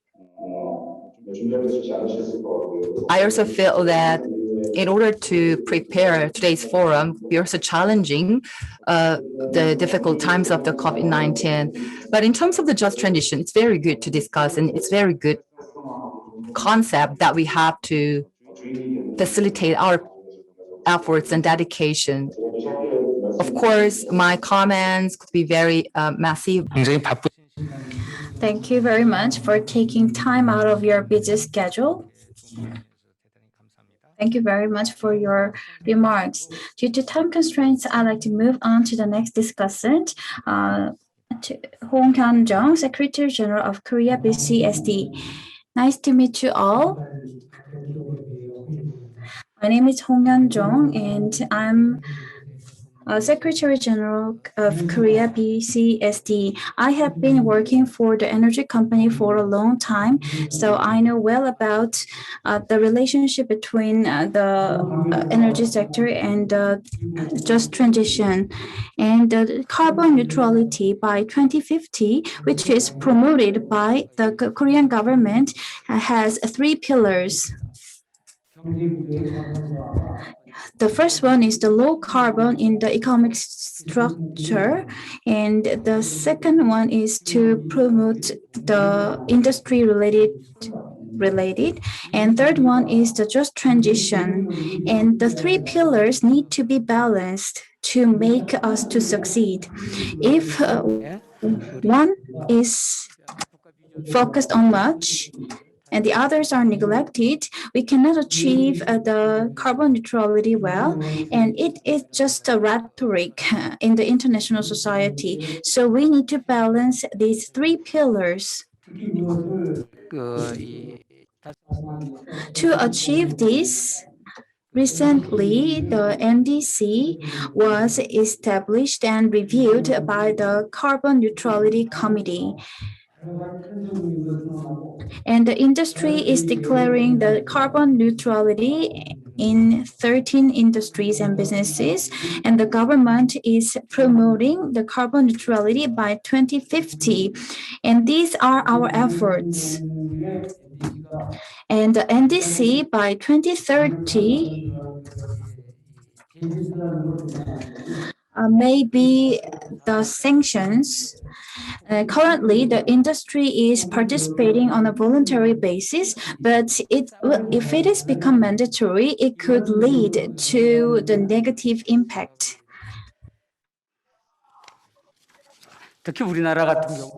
In particular, Korea has the large portion of manufacturing, and Japan has the manufacturing portion of over 20%. It means that Korea has a higher portion of manufacturing sector in its economy compared to other countries. So, our policy to achieve carbon neutrality by 2050 should be implemented and achieved. But in fact, in reality, is a really challenging conditions and requirement. The NDC by 2030 will reduce the emissions, and it will be increased from 2024 percent reduction to more than 30% reduction. When we think about the just transition, and when we think about achieving our goal of carbon neutrality by 2050, what should we consider? I thought about 5 points. The first one is that Korea emitted 700 million tons, mostly from coal power industry and the power generation. When we think about the policy, the ideal situation and the just transition is important. But when we think about only the ideal things, when we design the plan and policy, various stakeholders need to be involved to design our approach very specifically. And the building companies need to provide their opinion so that we can make a policy that is achievable and attainable. So we should not take approach only with an ideal situation. Sustainable growth, a stable energy supply need to be considered, and the technical feasibility need to be considered. Do we have a technology that can be applied? That should be the question we need to think about. And the cost effectiveness need to also be considered. Can we bear the cost? And social acceptability is also important. Acceptance level is the thing we need to consider. Equality and just need to be balanced. And second, I'd like to talk about the carbon tax. We induce the industries to move into the low carbon structure. But the carbon tax should not be a punitive tax. We have many coal power plants, and the coal power plants has contributed a lot to the development of the Korean economy. In our process to move into the clean energy and clean technology, we should not just put a punitive tax in the form of carbon tax to the carbon industry. So we need to support the carbon power plants to make a cash cow industry. And we should not treat them as a criminal or the target of our criticism. There will be many changes in the human resources. And I do not want the compensation for the manpower without any conditions. New energy and the renewable energy or green energy should be handled by the person who was involved in the existing energy. If there's a surplus manpower in the thermal power plant, we need to make use of those people by training so that they can contribute themselves in the new energy structure. So just giving a compensation or incentives to them without any condition is not a solution, I think. The third one is that Korea focused on heavy and chemical industry, but if we move on to the green economy, we need to have a transition period and establish the industrial ecosystem where the existing industry and the new industry exist together. If we don't take this approach, we can lose what we have achieved so far. I think that the CO2 emission is not a domestic issue. It is the international issue. So social reduction and the CDM. What I mean by social reduction is to find tools to reduce emissions throughout the whole process. Our large companies have many global networks. It means that they have room for reducing emissions, not in Korea, but also in other overseas subsidiaries.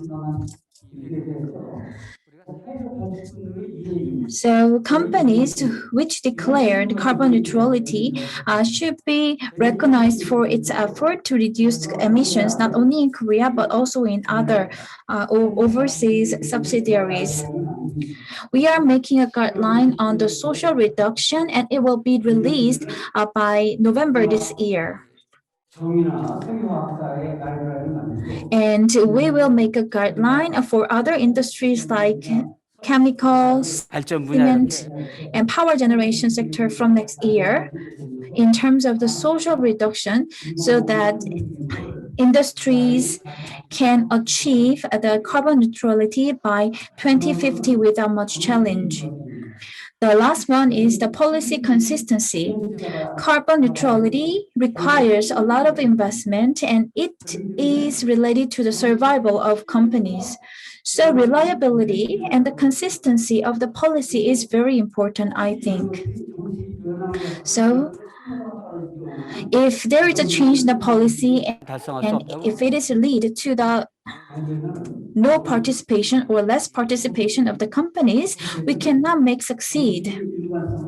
It means that the government need to guarantee the consistency of the policy so that companies can trust the government policy and make an investment in the right direction. In that case, we can achieve the carbon neutrality by 2050. Thank you very much. Due to the time constraints, we're going to move on to the next panelist, Kyunghee, the research fellow of the Korea Legislation Research Institute. Good afternoon, everyone. I am from the KLRI. My name is Kyunghee. First of all, thank you very much for the three presenters who are also experts in the field. And I'd like to also ask about the 4 questions to them and to the Professor Sarwat Chowdhury, as well as the Dr. The Dr. Chris Hopkins.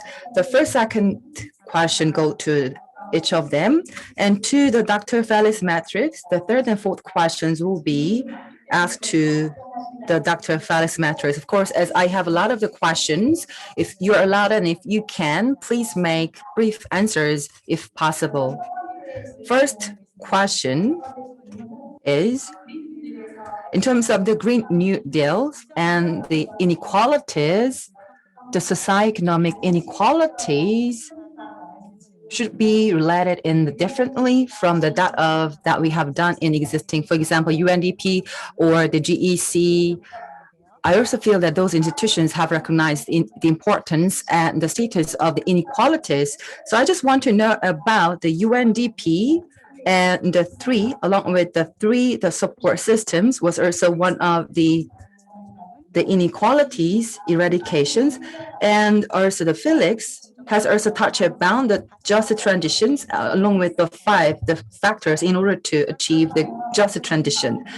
So by considering your comments and the presentations, so should we have or do we have any differences from the traditional inequalities as well as the inequalities in terms of the just transition? My second question is that in order to solve such inequalities in achieving and transforming into the Green New Deals, are there any the factors that we have to consider? And I'd like to also like to receive the answers. And the third question also goes to law and institutions or the policies here available. What are the criteria for the government to really provide the support? So scope, criteria. I'm just wondering, in terms of the law institutions, are there any specific criteria for the government to designate the stakeholders or the recipients of the subsidies?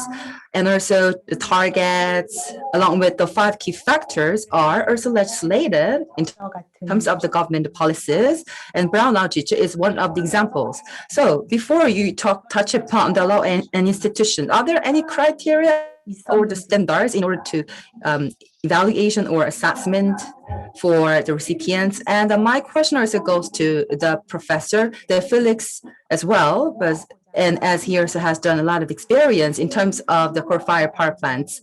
And one of the terms also was mentioned about the structural changes. Regarding the structural changes and how we strengthen, have the effective communications with the residents in the regions. So along with the residents and the communities, what were the methods or approaches in handling with those the communications with the residents, and also throughout the processes for the communications. So how should we also distribute those stakeholders' engagement in an equitable manner? And that's all my questions. The background I'd like to ask the question is that as for the strengthening the safety net along with the Green New Deal and the just transitions by the Korean government, because we are seeing the initial stages into the making those related policies into really the bills and the regulations mandated by the Korean government. Therefore, I also feel that these are also related and they're included throughout all the processes and the transformations. And I also believe that, and we can also think about the different characteristics and specific measures. In terms of the economic transition, I also believe that those traditional economic growth has been supported by the market force, but still, in order to achieve the decarbonization, there may be some resistance from the market, of course.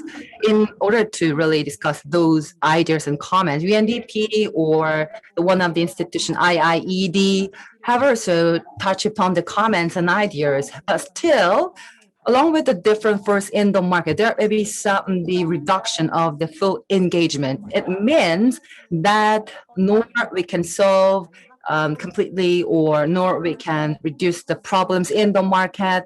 These are the challenges that we have to deal with as a future executive in order to achieve the just transitions.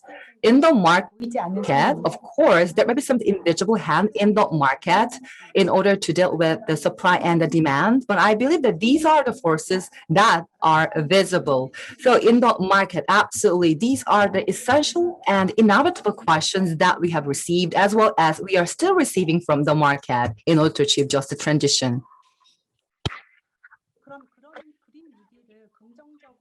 In terms of the Green New Deal, in order to implement those topics in a positive manner, absolutely proactive measures and efforts are pivotal.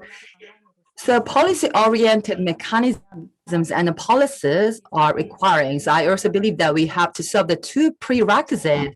First is that in order to implement just the transition, specific measures are needed.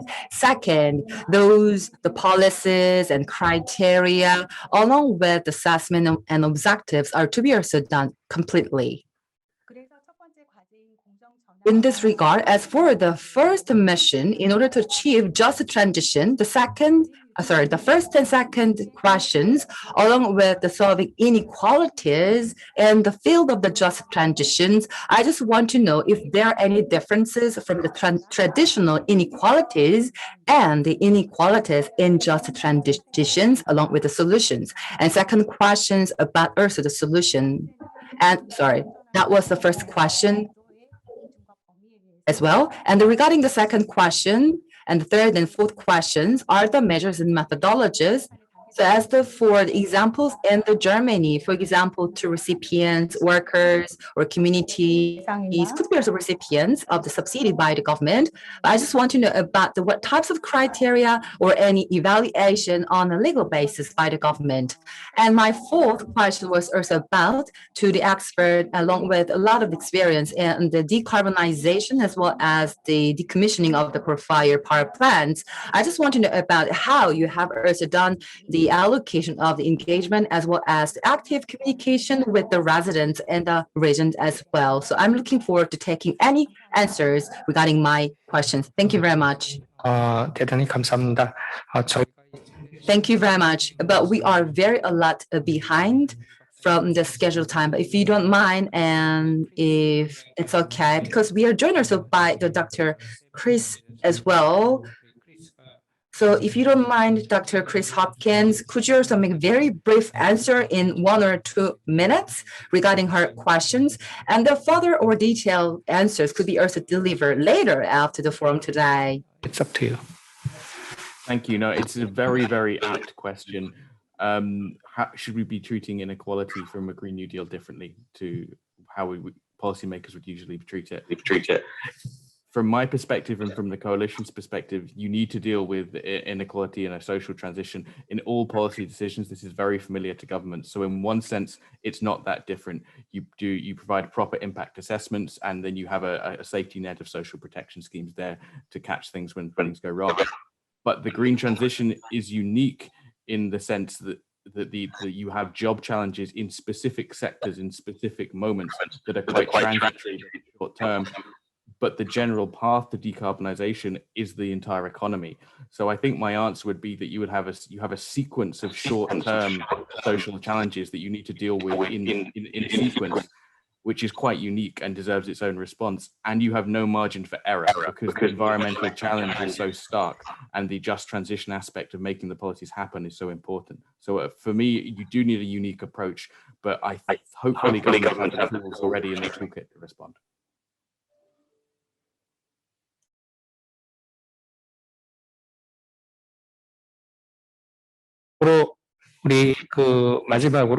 So next, I'd like to invite the Associate Professor Im Sijeong from Division of International Studies of Korea University.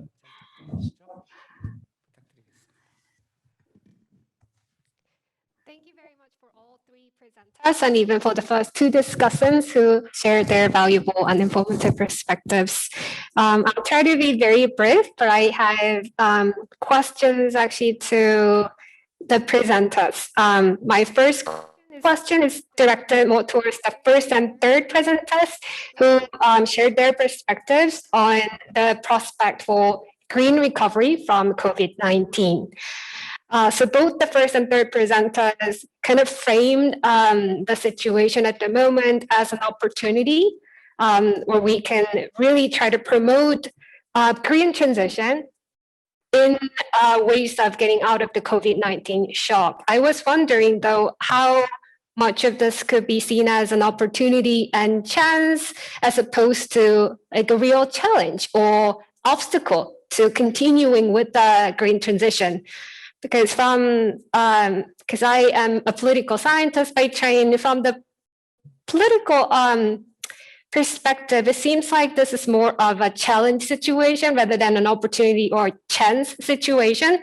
Because rationally speaking, this fast unfolding COVID-19, which created a huge economic shock, kind of overwhelms the people's attention to the gradual changes of climate change and the need for green transition. And now most of the politicians and ordinary citizens are wanting like fast and quick injection of capital, especially in the developing world. And I was thinking this really sways people's attention away from the green transition. So I was thinking, if we really want to use this as an opportunity, which I think we might be able to do, there needs to be a much more explicit linkage between COVID-19 recovery and green transition. Otherwise, most countries' politicians, especially in the developing world, will be just resorting to potentials for like quick cash injection from sovereign lending or private investment without not paying any attention to the green transition. So for those who work for the development IGO or for the environmental NGO, I was really curious if there is any discussion of a more explicit issue linkage between COVID-19 recovery and green transition that kind of can kind of force the developing country politicians' attention in merging and combining these issues and treating it as one. So that was my first question, more towards the first and third presenters. My second question is, I think, relevant for the second and third presenter that talked about just and fair transition. And the gist of my question is really how to get the broader public on board with the just transition. Because the second presenter, for instance, talked about how Germany's core phase-out strategy can be seen as a just transition, which includes industry compensation, employment and regional support program that can cost like billions of euros, right? And I was wondering, is that seen as just transition to the rest of the members of the society who are not directly being the place of losers of this green transition? Because in a sense, it's a huge redistribution package that kind of redistributes from the rest of taxpayers and even the EU citizens towards the more concentrated set of losers of the green transition, who are the coal industry workers and capitalists, right? So is the compensation, I don't know how generous, well, in relative terms it would be, is the compensation, especially towards the coal power plants, some of them are, I guess, even foreign, like the Swedish Vattenfall. So is that a just transition, and is compensating, say, young workers in the region with education, allowances, for instance, how the rest of the society could be on board with this sort of program, or can these sort of redistributed scheme be promoted in a socially more harmonious way? I'm really curious about this social consensus dimension, because even in Korea at the moment, there are lots of cleavages whenever government proposes a certain compensation towards a certain segment of losers. Could be globalization losers, could be COVID-19 losers, and there is always conflict and tensions. So I'd like to hear from the experience. I think it would be great if we can learn from the experience of Germany, how Germany was able to overcome these tensions, or perhaps it's still in the middle of addressing these tensions. So that would be my second question. And again, thank you very much for all three presenters. 예, 감사합니다. 제가 발표하신 세 분하고 커뮤니케이션을 해봤는데 또 시간 문제도 있고 그래서 Due to the time constraints, and probably the Chris Hopkins as one of the presenters. So in conclusion, could you also share the comments and the feedbacks, and along with the Secretary General as well as the team leader, there are some very time constraints, so we can only have the wrap-up remarks in the 30 seconds. So Chris, can you go ahead, please? I'll try and be very brief. Regarding whether the challenge or the opportunity is greater, the challenge is, as rightly noted, is greater because we have more to do in less time. It's a real political challenge. The opportunity is that where there's a clear economic policy agenda, but not the political will to implement it, the economic emergency of COVID can help uncouple that, to the extent that COVID makes politicians think that the Overton window is wider. What's possible for them, what's acceptable to communities, to democratic publics is bigger, and the green economy can move through that window. The challenge for developing economies is much trickier, because it's not just a question of political will, but there's also real resource constraints, there's fiscal space questions, and the economic solutions there have to be international. It's about fiscal transfers, it's about international markets, and how capital markets treat countries that are undertaking a green pathway. 다음에 김 과장님 잠깐 한 30초 정도 말씀.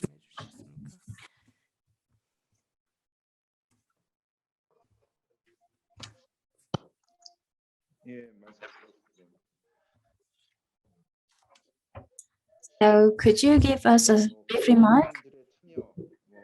Participation of the government people is the thing I want to say. Korea declared the carbon neutrality recently. And what is the important task is to make a mid to long-term goal and make a blueprint for the carbon neutrality. In this process, we need to explain what will be the disadvantages, how much the power price will increase. That kind of thing need to be explained to the public. This is the first step we need to do. And for more active approach, I think that when we talk about the sustainable development and green development, we need to conduct a campaign with the involvement of wider public. so that we can increase the participation of the people. Thank you very much for your good remarks.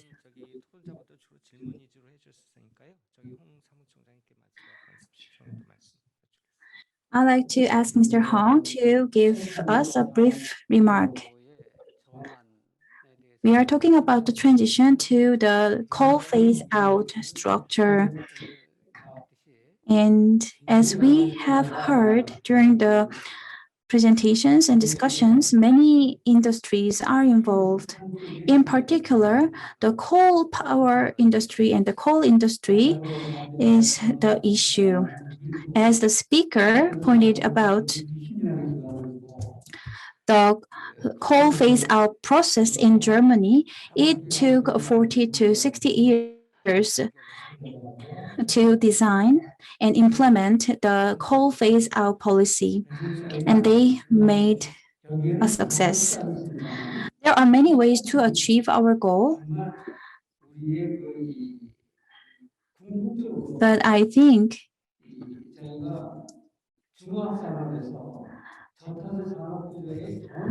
the transition from the chemical and heavy industry to the low carbon industry requires a smart and detailed plan.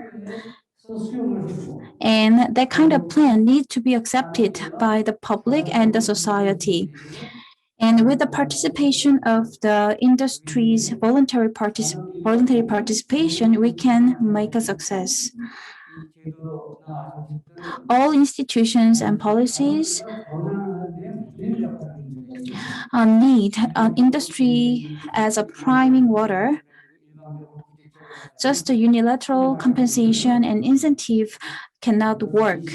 So we need to discuss more about details with the stakeholders, and we need to go through the process of collecting opinions so that all stakeholders are moving into one direction. 그래서 저희가 예정된 시간을 훨씬 Thank you very much. We are a lot behind from the scheduled time, but in this regard, like to wrap up today's forum.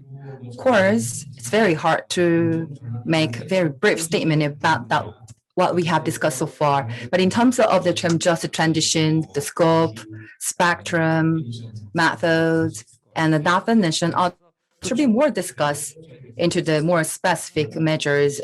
And we also have to focus on the more specific measures. And I believe that building governance is very essential, along with a lot of the stakeholders for the full engagement. In this regard, the government role is very pivotal so that we can also have the very good design the processes in dealing with the responses and reaction from the market. We have also a lot of the different and important challenges and issues as well.